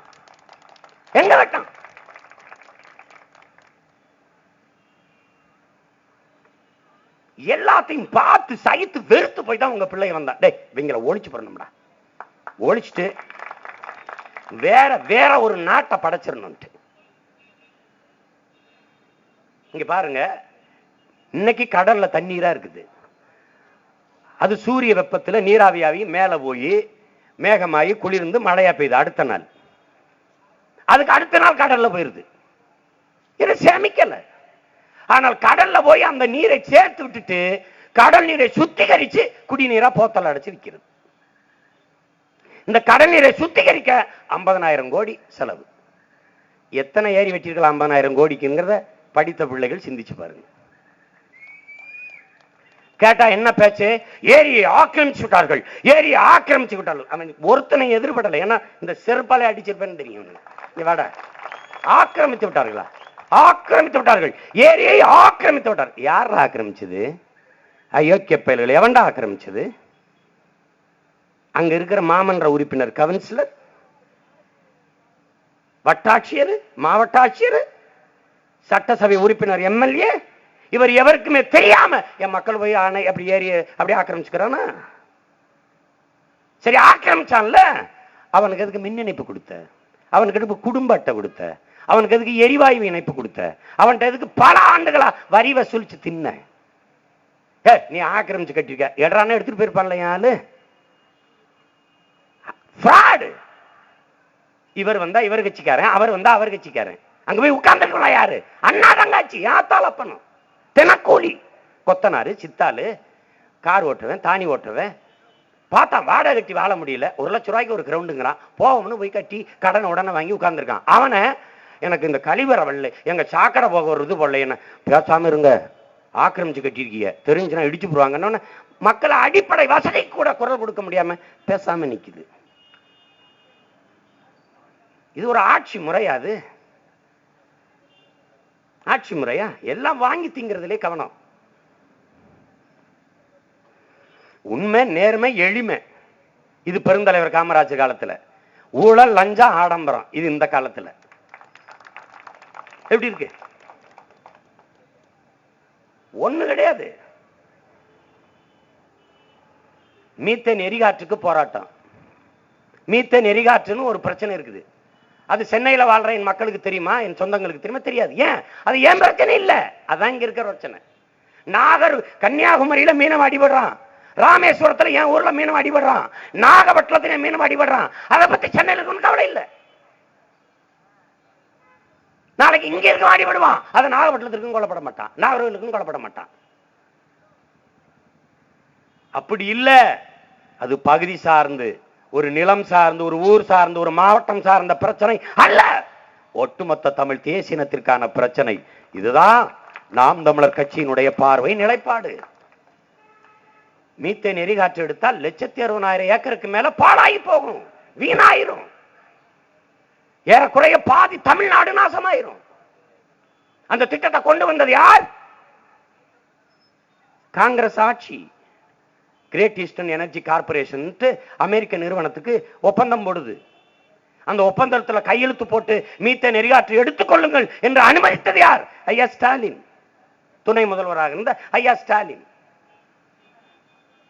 இப்படி ஒரு ஆளுங்கட்சி இந்த மீத்தேன் எடுக்கிற திட்டத்தில் கையெழுத்து போடுது என்று அப்போது எதிர்க்கட்சியா இருந்த அம்மையார் ஜெயலலிதாவுக்கு தெரியுமா தெரியாதா? தெரியாதுன்னா நீங்க எதிர்க்க எதிர்க்கட்சி தலைவியா இருந்தீங்க.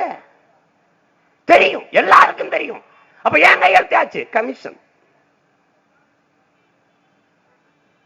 அணுவுல எத்தனை ஆண்டு கால போராட்டம். நீ எல்லாம் நினைச்சிருக்க அணுவுல இல்லைன்னா எப்படிங்க மின்சாரம்னு. எதுக்கு அணுவுல? ஒரு யூனிட் 25 பைசாவுக்கு தரப்போறேன் மின்சாரத்தை. நாம் தமிழர் ஆட்சிக்கு வந்த பிறகு கொடுக்க போகுது 25 பைசா. அதுவும் சும்மா கூட கொடுக்கலாம். சும்மா கொடுத்தா ஒரு பொறுப்பு இருக்காது, தேவையில்லாம மின்சாரத்தை வீணடிப்பார் மக்கள். 25 பைசா கொடுக்குறேன். இந்த அணு உலையை வச்சா கொடுக்க போறேன். அணு உலையை வச்சா மாற்று மின் திட்டத்தை கொடுத்திருக்கோம். மாற்று இப்படி உற்பத்தி செய்யலாம் என்று காட்டியிருக்கோம். இது தெரியாதா இந்த அரசுக்கு? அரசுகிட்டே இருக்க அந்த வரைவு ஏன் செயல்படுத்தல?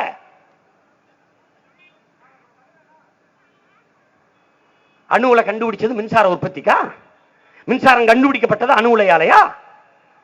அணு குண்டு மேல உட்கார்ந்து இருப்பதும் அணு உலைக்கு பக்கத்திலே குடியிருப்பதும் ஒன்றுதான். நான் சொல்றேன், அணு விஞ்ஞானி தான் சொல்றான்.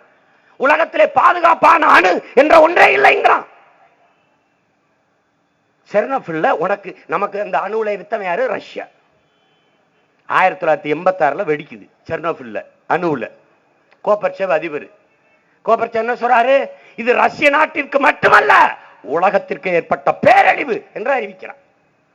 பல லட்சம் ஆண்டுகளுக்கு இதன் பக்கத்தில் வராதுன்னு பெரிய இரும்பு கம்பியை போட்டு மூடிட்டு போயிட்டான். 86 வெடிக்குது. 88 கையெழுத்து போடுறாரு நம்ம ஐயா ராஜீவ் காந்தி. நாட்டு மக்கள் மேல எவ்வளவு அக்கறை. அப்படி ஒரு பேரிடர் ஏற்பட்டுச்சுன்னா யாரு பொறுப்பு? யாரும் அதுக்கு பொறுப்பு இல்லை. அணு உள்ள பாதுகாப்பானது, அணு உள்ள பாதுகாப்பானது பசப்பி திரிகிறார்கள். என் அன்பு சொந்தங்களே, அற்ப வெள்ளத்திலேயே நம்மை காப்பாற்ற முடியாத இவர்கள் அணு உலை வெடித்தால் எப்படி காப்பாற்றுவார்? இறங்கி வந்து வாக்க ஒரு அமைச்சர் உண்டா? ஒரு முதலமைச்சர் இருந்தது உண்டா? இறங்கி வந்து வாக்க.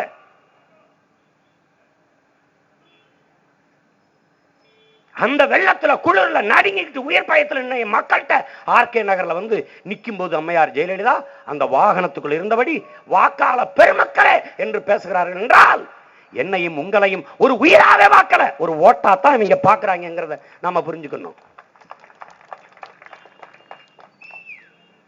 அணுவுல இவங்க 2 பேருக்கும் தெரியாம வந்து ரஷ்யாக்காரன் நட்டு போயிட்டானா? இதே அணுவுல கேரளாவுக்கு வந்ததா இல்லையா?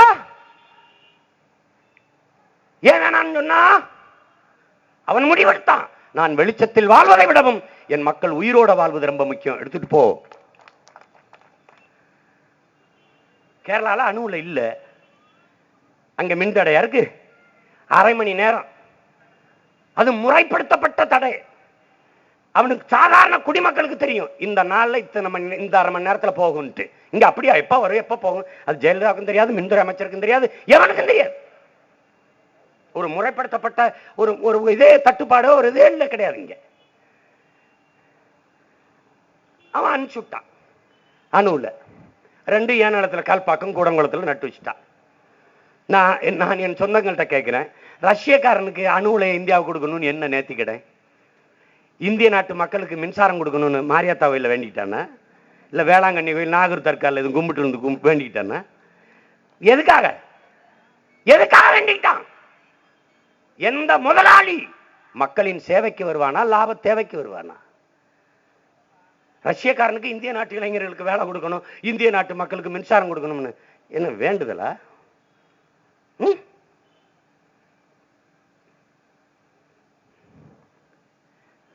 கெயில் எரிவாயு இதுவரை நம்ம போராடிட்டு இருக்கோம். உச்ச நீதிமன்றம் அதை நீ கொண்டுட்டு போ வயலுக்குள்ளேங்குது. ஒரு விவாதிச்சு அந்த தடையை வாங்கிறதுக்கு முடியல. ஏன்? தமிழ்நாட்டு அரசு வழக்கறிஞர் போகல, வாதாடவே போகல. நீதிபதி கோபத்தில் கொண்டு போடான்ட்டாரு. அதுக்கு கையெழுத்து போட்டு அனுமதி கொடுத்த பெருமகன் யாரு? ஐயா கலைஞர் தான், தானே தலைவர் தான்.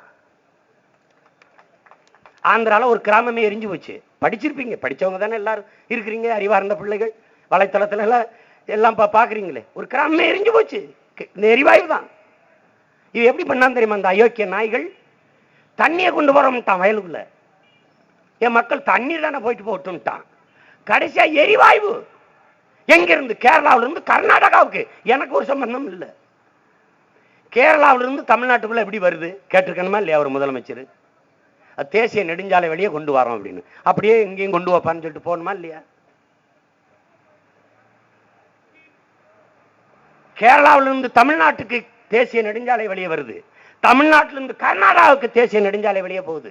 ஆனா ஏன் நாட்டுல, என் நிலத்துல என் நெஞ்சை ரெண்டா பிளந்தது மாதிரி என் நஞ்ச நிலத்தை பிளந்து உள்ள பதிச்சு கொண்டு போறான். அதுல என்ன தெரியுமில்ல, மரம் வைக்க முடியாது, வச்சா வேறு போய் ஓட்ட விட்டுருச்சுன்னா வெடிச்சிடும். ஒரு சின்ன பிரச்சனை வந்து எரிவாயுக்கு ஏதாவது பிரச்சனை ஆகி அங்க பாதிப்பு ஏற்பட்டா நிலத்துக்கு சொந்தக்காரன் தான் பொறுப்பு இருக்கணும். அதிகபட்ச தண்டனையா அந்த நில சொந்தக்காரனுக்கு தூக்கு தண்டனை வர கொடுக்கலாமா? எப்படி? என் நிலத்தையும் எடுத்துக்கிட்டு என்னை தூக்கில போடுவானா? கையெழுத்து போட்ட பெருமான் யாரு தெரியுமில்ல? ஐயா கலைஞர். கம்மன் இருந்த பெருமாட்டி யாரு தெரியுமில்ல? அம்மையார் ஜெயலலிதா. எது? வெறும் கமிஷன். நாங்க போராடி சாவோம். மீத்தனுக்கு போராடுவோம், அணு உலைக்கு போராடுவோம், கச்சத்தீவுக்கு போராடுவோம், காவிரிக்கு போராடுவோம், முல்லை பெரியாருக்கு போராடுவோம், கெயில் எரிவாய்க்கு போய் ஏன் வேலையத்த மக்கள் பாவப்பட்டவங்க இவங்களுக்கு ஓட்ட போட்ட ஒரே பாவத்துக்கு சுத்தி சுத்தி நாய்க்கு ரொட்டியை போட்ட மாதிரி பிரச்சனையை போட்டு ஓட விடுறோம். நாங்க ஓடிட்டு கிடக்குறோம். ஐயா கலைஞர் ஒரு அறிக்கை விடுறாரு, விவசாயிகளுக்கு பாதிப்பு வராமல் குழாயை பதிச்சால் சரிதான். எத்தனை தலைமுறையா அவங்க குடும்பம் விவசாயம் பார்க்குது? விவசாயம்னா என்ன சொல்லுங்க? எந்த பேரனும் பேத்தியும் களை எடுத்திய, கரும்பு நட்டிய, வாக்கியா வர பட்டினிய? விவசாயிகளுக்கு பாதிப்பு வராமல் எப்படி எரிவாயு குழாய் கொண்டு போக முடியும்? பாருங்க. இங்க கொண்டாய் முதலாளி, கொரியன் முதலாளி வந்து கொண்டாய் கம்பெனி கார் தயாரிக்கிறான். இவன் என்ன சொல்றான்? நமக்கு எப்படி சொல்றான்? தொழிற்சாலை வரணும், அந்நிய முதலாளிகள் வரணும், பன்னாட்டு முதலாளிகள் வரணும், அவங்க வந்து தொழிற்சாலை தொடங்கணும். தொழிற்சாலை தொடங்கினா வேலை கிடைச்சிடும், வேலை கிடைச்சா சம்பளம் கிடைச்சிடும், சம்பளத்தை வச்சு சாப்பிடலாம். சாப்பாடு எங்க இருந்து வரும்? எங்கிருந்துடா வரும்? இந்த கொரியன் முதலாளி, என் தம்பி சிவா சொன்னான் பாருங்க, மருத்துவர், ஒரு காருக்கு 4.5 லட்சம் லிட்டர் தண்ணி, அதுவும் 1 டன் எடை உள்ள காரு. இங்க பல காரு 3 டன்லாம் எடை இருக்கு. இந்த 4.5 லட்சம் லிட்டர்ங்கிறது 5000 கிராமங்களுக்கான நீரின் தேவை, நீர் தேவை. உன் வளத்தை உறிஞ்சு கொண்டு போறான். இந்த கொரிய முதலாளி ஏண்டா அவன் நாட்டில் இந்த காரை உற்பத்தி செய்யல என்று ஒருவன் இந்த நாட்டில் கேட்கல. ஏன் நீ ஓ நாட்டில் செய்யலையா? ஏன் ஓ நாட்டில் உற்பத்தி செய்ய நான் இறக்குமதி செஞ்சுக்கிறேன் சொல்லல. அவன் பார்க்கறான் எந்த நாடு இழிச்சவ நாடு, அதுல எந்த மாநிலம் கேடுகட்ட மாநிலம் முடிவெடுக்கிறான். கேரளாவில் ஏன் வைக்கல? ஏன் மற்ற மாநிலத்தில் வைக்கல? ஏன் இங்க வரனா? தகப்பன் இல்லாத வீடு எப்படி தட்டுக்கட்டு நிக்குமோ அப்படி தலைவன் இல்லாத நாடும் இனமும் தட்டுக்கட்டு நிற்கும். கருணாநிதி ஜெயலலிதாவுக்கு நம்மை ஆள வேண்டும் என்ற கனவுதான் இருக்கும். நாமும் எல்லோரையும் போல வாழ வேண்டும் என்கிற கனவு ஒருபோதும் அவர்களுக்கு இருக்காது. இந்த கொரியன் இந்த கொண்டாய் நிறுவனத்துல நம்ம ஆளு வேலை பார்க்கறான். நான் அண்ணன் சொல்லிட்டேன், உன் பிள்ளை சொல்லிட்டேன், உன் தம்பி சொல்லிட்டேங்கிறதுக்காக நீ போய் நீங்க பாக்குறீங்க. எத்தனை பேர் நம்ம ஆளு வேலை செய்யறான்? அதுல எத்தனை பேர் நிரந்தர பணியாளன்? ஒருத்தனை காட்டிரு, பூரா தினக்கூலி. நாளைக்கு 300 ரூபாய். ஒரு சின்னதா கையில அடிபட்டா கூட வெளியே அனுப்பிடுவான். மருத்துவ கொடுத்தால கூட காசு தர மாட்டான். நீ காணொலியில பாத்திருக்கீங்களா இல்லையான்னு தெரியாது. காலை தரன்னு இழுத்துட்டு வந்து அந்த கொரியன் அந்த நிர்வாகி காலால மிதிச்சான். சாப்பாட்டு சட்டியை தட்டி விட்டான். போராடுறதுக்கு நான் அனுமதி கேட்டேன், காவல்துறை தரல. அப்படின்னா இந்த அதிகாரம் இந்த நாட்டு மக்களுக்கானதல்ல, உள்நாட்டு வெளிநாட்டு பெரும் முதலாளிகளுக்கானதாக இருக்கிறது. அதை நீ புரிஞ்சுக்கணும். தாமிரபரணி ஆற்றுல கோக்கு பெப்சி நீரை உறிஞ்சிறான், பல லட்சக்கணக்கான லிட்டர் தண்ணீரை உறிஞ்சிறான். அனுமதி கொடுக்கிறது யார்? இந்த தேசத்தை ஆளுகிற தலைவர்கள், ஆட்சியாளர்கள். இவர்களுக்கு என்ன லாபம்? கமிஷன். வேற 200 கோடி 300 கோடி லட்சக்கணக்கான நீர்வளத்தை உறிஞ்சு கொண்டு போறான் கோக்கு பெப்சி. தடுக்க போராடியவர்கள் மீது தடியடி நடத்தியது யார்? இந்த ஜெயலலிதா அரசு. இருக்காரு வேல்முருகன், அவர் கட்சி வாழ் உரிமை கட்சி, அடிச்சு மண்டையை உடைச்சானா இல்ல? அப்ப மண்ணின் வளத்தை சுரண்டுகிற அந்த நலம் வளத்தை காப்பாற்ற போராடுகிற மக்களை அடிச்சு ஒடுக்குது என்றால் இந்த அதிகாரம் யாருக்கானது? கேரளாவில் ஆற்று மணலை அள்ள முடியாது, கர்நாடகாவில் அள்ள முடியாது, ஆந்திராவில் அள்ள முடியாது. தடை. ஏன்? அவன் நிலத்தை அவனே ஆள்றான்.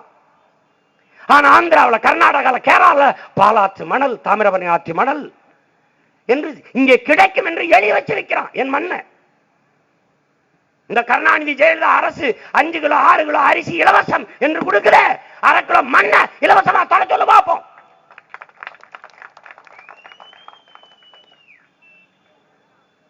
எப்படி இருக்குது?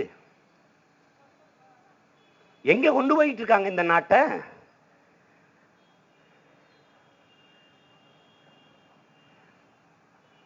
நிலத்தை வளத்தை சுரண்டுகிற முதலாளிகளுக்கு பாதுகாப்பாக நிற்கிற தரகர்கள் இந்த ஆட்சியாளர்கள், புரோக்கர்கள்.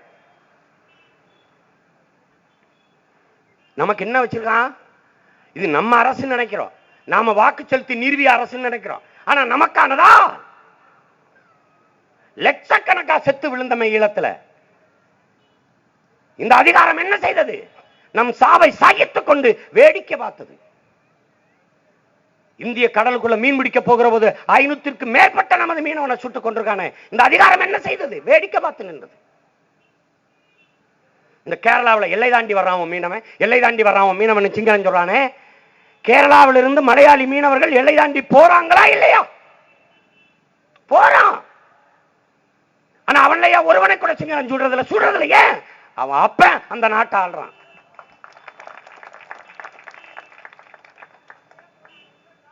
உம்மன் சாண்டி முதலமைச்சராக தொட்டு பாடுறா பாப்போம்.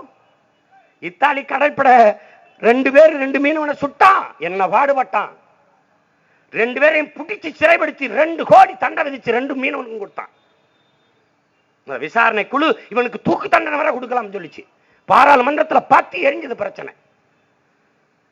840 மீனவர்கள் செத்துருக்கோம்னு பாராளுமன்றத்தில் நமது பாராளுமன்ற உறுப்பினர் பதிவு செய்யறான்.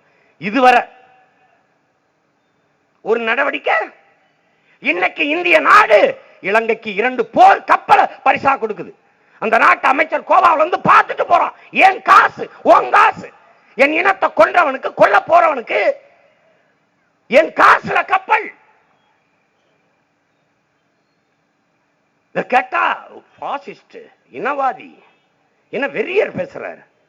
ஏண்டா எங்க ஆத்தால அப்பனை சா கொடுத்துட்டு கண்ணு முன்னாடி என் அக்கா தங்கச்சியை கற்பழிச்சு கொலை செய்யறதை பார்த்துட்டு கைகட்டி நிக்கிறதுக்காடா நாங்க இருக்கோம்? நாங்க மான தமிழச்சி மாறல பால் குடிச்சோமா, பச்சை தண்ணியை குடிச்சோமாடா? என்ன கால கொடுமை இவங்களுக்கு. அறிவார்ந்த எனது சொந்தங்கள், தம்பி தங்கைகள் நிக்கிறீங்க. இலங்கை எந்த நாட்டோட சண்டை போட்டிருக்கு? இல்ல எந்த நாட்டோட போட போகுது? எதற்கு போர்க்கப்பல்? எதற்கு தர மேம்பாட்டு ராணுவ பயிற்சி? யாரோட சண்டை போட போகுது? சொந்த நாட்டு மக்களை கொண்டு குவிச்சிருக்கு. இந்த நாட்டில் தமிழ் மக்களை கொண்டு குவிச்சு கொண்டு இருக்கு. எப்படி இருக்கு? கேட்க நாதி கிடையாது. சுட்டு பாரு பாப்போம். கேரளாவில இருந்து வர ஒரு மீனவனை. இங்க எனக்கு ஆள் இல்லை. கருணாநிதி ஆட்சிக்கு வந்தாலும் கடிதம், ஜெயலலிதா ஆட்சிக்கு வந்தாலும் கடிதம். முதலமைச்சரை தேர்வு செய்யாம போஸ்ட் மாஸ்டர்களை முதலமைச்சர் ஆக்கி விட்டு இமெயில், இன்டர்நெட், வாட்ஸ்அப், வைபர் என்னென்னமோ வந்துருச்சு. இப்ப கடிதம் எழுதிக்கிட்டு இருக்கு. இங்க இருந்து வெளியுறவுத்துறை அமைச்சர், வெளியுறவுத்துறை செயலாளர்கள் அங்க போறது, மீனவர்களை தாக்குறது வருத்தமா இருக்கு. சாவு இங்க ராமேஸ்வரத்துல, இளவு இங்க விழுந்திருக்கு. இங்க வந்து வருத்தம் கேட்கறது இல்லை, கொன்னை வீட்டுல போய் துக்கம் கேட்கறது. Very sorry about this. டேய், எல்லாத்தையும் முடிவு கட்டி மூட்டை கட்டுறதுக்கு தான் வரேன் இந்த வேலையை செய்யறதுக்கு நினைச்சுக்கிட்டு இருக்கான். இப்படியே கத்தி கத்தி செத்து போயிடுவேன் நினைச்சுக்கான். கத்தி கத்திட்டு போயிடுவான். முச்சந்தில் கத்திட்டு கேட்கறான். என்ன முதலமைச்சராக தான் கட்சி ஆரம்பிச்சேன்டா? டேய், முச்சந்தில் கத்திட்டு சாகிறதுக்கா கட்சி ஆரம்பிச்சிருக்குது? கருணாநிதி, அவன் மகர் ஜெயலலிதா, விஜயகாந்தெல்லாம் என் நாட்டாளலாம் இந்த மண்ணின் மகனடா, மான தமிழ் மறவன். நான் எனக்கு இல்லாத உரிமை எவனுக்கு இருக்கு இந்த நாட்டாள தகுதி? ஜெயலலிதாவும் ஆட்சி முறை என்ன, எப்படி ஆட்சிக்கு வரப்போறேன்னு பேச சொல்லு, ஸ்டாலினை பேச சொல்லு, விஜயகாந்த பேச சொல்லு, நான் என்னென்ன செய்ய போறேன்னு பேசிட்டேன். எது சரியா இருக்கோ பார்த்து ஓட்டு போடு. பூமியின் சொர்க்கமா என் நாட்டை படைக்க போறேன். கவனிச்சுக்க. நீ அறிவுல, ஆற்றல, கொடையில, திறன்ல, வீரத்துல, மானத்துல, எல்லாத்திலையும் சிறந்து விளங்குகிற எனது இனம் ஏன் இப்படி அடிமையாக இருக்கிறது? ஏன் மற்ற மொழிவழி தேசிய இனங்களையும் போல எனது இனமும் உரிமை பெற்று பெருமையோடு வாழ முடியல? என் இனம் 200 ஆண்டுகளுக்கு பிறகு இப்படி வாழ வேண்டும் என்று கனவோடு நின்ற தலைவனின் மகன் நான். படிச்சு பாருங்க வரைவு. ஒரு புதிய தேசத்தை படைக்கிற போட்டியே எனக்கு எங்க ஐயா காமராஜுக்கும் தான். தமிழர் இன வரலாற்றில், அரசியல் வரலாற்றில் மிகச்சிறந்த ஆட்சியை கொடுத்தது பெருந்தலைவரா இல்லை அவளது பேரன் சீமானா? இதுதான் இருக்கு பொறுத்து. இந்த பிள்ளைக்காப்பெல்லாம் காமராஜ் ஆட்சி வெப்பங்காச்சாம யாரா காமராஜ்? உங்கள்ல யாரு காமராஜ்? யாரு காமராஜ்?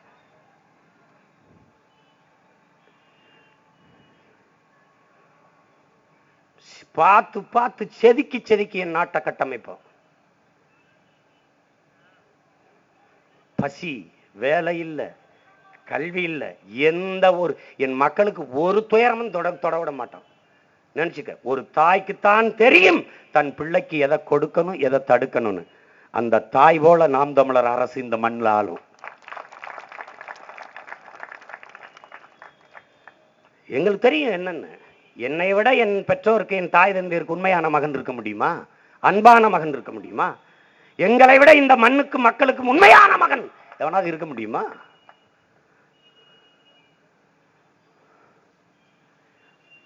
எல்லாத்தையும் முடிச்சு தள்ளிட்டான். கடைசியா நான் பொட்டல்ல விட்டுருக்கான். இதுல இருந்து இந்த நாட்டை கட்டி எழுப்பணும். ஒரு புதிய நாட்டை படைக்க பெருங்கனவோடு நிற்கிற பிள்ளைகள். எவ்வளவு வழி இருக்கும்? இந்த மொகலிவாக்கத்தில் அந்த கட்டடம் இடிஞ்சு விழுந்துச்சு. 40 பேருக்கு மேல, முழுக்க தெலுங்கர்கள். நானும் ஓடி பார்த்தேன். எல்லா கட்சியும் போய் பார்த்தோம். எல்லாரும் கதறணும். அம்மையார் ஜெயலலிதா போனாங்க முதலமைச்சர். ஐயா சந்திரபாபு நாயுடு வந்தார் முதலமைச்சர். இவங்க 10 லட்சம், அவங்க 10 லட்சம், 20 லட்சம் ஒரு குடும்பத்துக்கு கொடுங்க, வேணான்னு சொல்லல.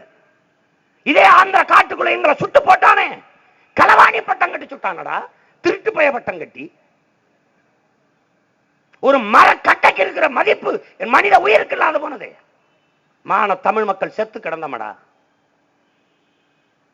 என்ன செய்தது இந்த அதிகாரம்? என்ன செய்தது? ஐயா மோடி அவர்கள், நாங்கள் இந்திய நாட்டின் குடிமக்கள் இல்லையா? இந்த மண்ணில் வளங்கள் மக்களுக்கானது இல்லையா? எங்களை விட அந்த மரக்கட்டை அவ்வளவு பெருசா போயிட்டதா?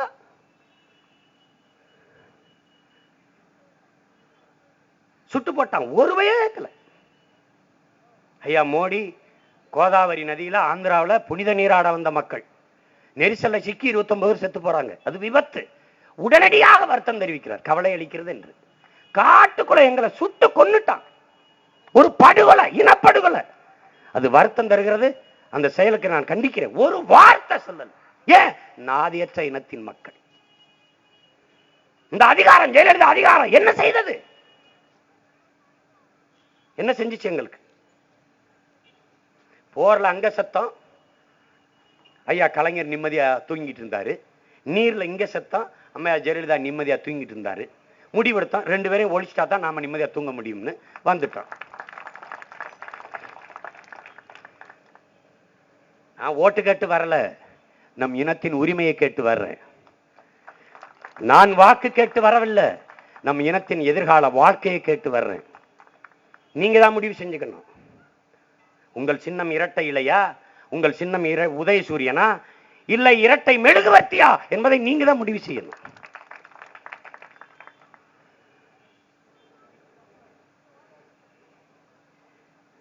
ஒரு தடவை தான் எல்லாருக்கும் கொடுத்தாச்சு. 50 ஆண்டுகளா செய்யாத நல்லதை இனிமே செய்ய போறாங்களா? பார்ப்போம். எனவேதான் உங்கள் பிள்ளைகள் இந்த முடிவை எடுத்து, நமக்கான உணவை நாமே எடுத்து உண்பது போல, நமது மூச்சு காற்றை நாமே சுவாசிப்பது போல, நமக்கான அரசியலை, நமக்கான உரிமையை நாமே உருவாக்குவது, நாமே போராடி பெறுவது என்ற முடிவெடுத்து தான் இந்த வேலையை செய்ய வந்தோம். இனி யாரையும் நம்பி பயனில்லை என்று. நீங்க எல்லாம் சரி, நீங்க என்ன செய்ய போறீங்க அப்படின்னு நீங்க என்னுடைய தம்பி தங்கைகள், என் பெற்றோர்கள் நினைக்கலாம். மிக அடிப்படையாக உங்கள் பிள்ளைகள் நினைப்பது நீர்வள பெருக்கம். நீர், வயிறு, நீரு, வயிறு, உயிர், அறிவு, பயன், வளர்ச்சி. இதான் நம்ம வேலை திட்டம். நீர் வளத்தை பெருக்கிறோம். காவிரிக்கு கன்னடர்கள்ட்டையோ, முல்லை பெரியாற்றுக்கு கேரள மலையாளிகள்ட்டையோ கையேந்தல. வந்தவொடனே நாமளே பேரறிவிப்பு செய்கிறோம். அந்த நீர் உரிமைக்காக சண்டை போடுறோம். அது அப்புறம் எடுத்தவொடனே தண்ணீரின் தேவையில் தண்ணீரை உடையிறதுக்கு என்னென்ன வழி இருக்குன்னு முடிவெடுக்கிறோம். நமக்கு தேவையான நீரை நம்மளே சேமிச்சுக்கிறோம். சேமிக்கிற நீரை வேளாண்மைக்கு பயன்படுத்துகிறோம். பூமிக்கு அடியில் இருக்கிற நீரை குடிநீருக்கு பயன்படுத்துகிறோம். தூய குடிநீர் எல்லாருக்கும் இலவசம். அனைத்து உயிர்களுக்குமான நீர் தேவை நிறைவு செய்கிறோம். இந்த போத்தல் அடைச்சி விற்று கொக்கு, குருவி, யானை, மான், மயில், புலி, சிங்கம், கரடிலாம் செத்து போகுது தண்ணி இல்லாம. அதை செய்யல. ஏன்னால் நாம் தமிழர் கட்சியின் அரசியல் அனைத்து உயிர்களுக்குமான அரசியல். அறத்தின் வழி நின்ற அரசியல். பகுத்துண்டு பல்லுயிர் ஓம்புதல் நூலோர் தொகுத்தவற்றுள்ளெல்லாம் தலை என்ற தமிழர் அறம் சார்ந்த அரசியல். பிறப்பு ஒக்கும் எல்லா உயிருக்கும் சிறப்புவா செய்துளில் வேற்றுமையான் என்ற தமிழர் மறை சார்ந்த அரசியல். அந்த வழியில அனைத்து உயிர்களுக்குமான நீர் தேவை. எல்லா உயிர்களுக்குமான அரசியலை நாம் தமிழர் கட்சி ஆட்சி செய்யுது. தண்ணீரின் தேவையில் தண்ணீரை அடைகிறோம். நீர் வளத்தை பெருக்கிறோம். பசி என்கிற வார்த்தை இல்லாம அழிக்கிறோம். அதை ஒழிச்சிடும் முட்டு முழுதா. வேளாண்மையை அரசே செய்யுது. என் அன்பிற்குரிய சொந்தங்களே, கொசு மருந்து அடிக்கிறவர் கூட இந்த நாட்டில் கவர்மெண்ட் எம்ப்ளாய், அரசு வேலை செய்யறவர். எல்லா தொழிலையும் அரசாங்க வேலையா இருக்கிறது, எல்லா தொழிலும். ஆனால் எல்லாருக்கும் சோறு போடுற தொழில் அரசாங்க தொழிலா இல்லை. அதனால வேளாண்மை என்பது தொழில் அல்ல, தமிழர் பண்பாடு. எனவே அந்த தொழிலை, அந்த வேளாண்மையை தேசிய தொழிலாக அறிவித்து அரசு பணியாக மாற்றோம். நாமளே வேளாண்மை செய்கிறோம். நிலமும் வளமும் சார்ந்த தொழிற்சாலைகள், வேலை வாய்ப்பு, வளர்ச்சி. நோக்கியோ, நோ ஹொண்டாய், நோ ஃபோர்டு, எல்லாரும் எடுத்துக்கிட்டு ஓடு. நம்ம என்ன சொல்றோம்? நீரையும் சோறையும் நான் இறக்குமதி செய்ய முடியாது, காரை இறக்குமதி செய்து கொள்கிறேன், நீ கிளம்பு. நான் என்ன சொல்றேன்? நீ ஓ நாட்டில் தயாரிச்சுக்க, நான் இறக்குமதி செஞ்சுக்கிறேன். எனவே அன்பு சொந்தங்களே, வேளாண்மையை நாம் செய்கிறோம். நிலமும் வளமும் சார்ந்த தொழிற்சாலை. நோக்கியோல வேலை தரணுங்கிறது இல்லை, ஹொண்டாயில வேலை தரணுங்கிறது இல்லை, ஃபோர்டுல வேலை தரணுங்கிறது இல்லை. நாம கொடுக்கிறோம் பல கோடிக்கணக்கான மக்களுக்கு வேலை. எப்படி வேலை? கியூபா நாடு, கியூபா வெறும் கரும்பு தான் வச்சிருக்கு, தன்னிறைவு அடையுது, எவன்ட்டையும் கையேந்தல. சக்கரை மட்டும்தான் அந்த நாட்டில் வளம். கரும்பு 10,000 ஏக்கர்ல கரும்பு போடுறோம். கரும்புல இருந்து சர்க்கரை தயாரிக்கிற தொழிற்சாலை. முந்த வெல்லம், நாட்டு சக்கரை, வெள்ளை சீனியை தடை செய்கிறோம். இந்த வெள்ளை சக்கரை தான் இங்க பெருநோய்க்கு காரணம். பூரா பயலுக்கும் சக்கரை நோயை கொண்டு வந்தது அதுதான். செர்சி மாட்டு பாலும் இந்த சீனியும் தான் எல்லாரையும் சக்கரை நோயாளி ஆக்கிடுச்சு. கதையை முடிக்கிறோம். இல்லை, நான் வெள்ளை சீனியிலே பழகிட்டேங்கிறவனுக்கு சாப்பிடு, ரெட்டிப்பு வரி விதிப்பு, 10 பைசானா 20 பைசா வரியை கட்டிட்டு சாப்பிடு. கொண்டு வரோம். நாட்டு சக்கரை, பனை வெல்லம் தேசிய இனிப்பா அறிவிக்கிறோம். இந்த நாட்டு சர்க்கரையும் மொந்த வெல்லம், பனை வெல்லம், இதுதான் நம்ம பயன்படுத்த போறது. இந்த கரும்புல இருந்து சக்கரை தயாரிக்கிற தொழிற்சாலை அங்கனைக்கிலே 1/2 கிலோமீட்டர்ல, அங்கேயே எல்லாருக்கும் வேலை. அதுல இருந்து எத்தனால்ல இருந்து பெட்ரோல். இந்த எத்தனால் பெட்ரோல் தான் பிரேசில் எல்லா காரும் ஓடுது. சும்மா கிணப்பை மக்கள் நின்று பேசிட்டுக்கல, உலகம் பூரா என்ன நடக்குதுன்னு படிச்சு பார்த்து, ஓ இது பண்றானா, இது பண்றானா, ஓ இதை செய்யறானா. Ethanol petrol. இங்க எள்ளு 8000 ஏக்கர்ல எள்ளு போடுறோம். சும்மா சொல்றேன், 80,000 ஏக்கர்ல போடலாம். 8000 ஏக்கர்ல போடுறோம் எள்ளு. எள்ளுல இருந்து எண்ணெய் எடுக்கிற தொழிற்சாலை அங்கனைக்கு இல்லையே எண்ணெய், எள்ளு, புண்ணாக்கு, மாட்டுக்கு தீவனம், எல்லாத்துக்கும் உரத்துக்கு. அதுல இருந்து இனிப்பு மிட்டாய் தயாரிக்கிற தொழிற்சாலை, அங்கேயே வேலை. இதுக்கு படிச்சவங்க தான் வேலை, அரசாங்க வேலை இல்லை. படித்தவர்களுக்கும் படிக்காதவர்களுக்கும் அரசு வேலை. இனி படிக்காதவர்களே இல்லை என்ற நிலையை உருவாக்குவது அடுத்த வேலை. அது அப்புறம் எல்லாம் வேலை. அங்க நெல் போடுறோம். அதே மாதிரி கத்தரிக்காய், தக்காளி 10,000 ஏக்கரு.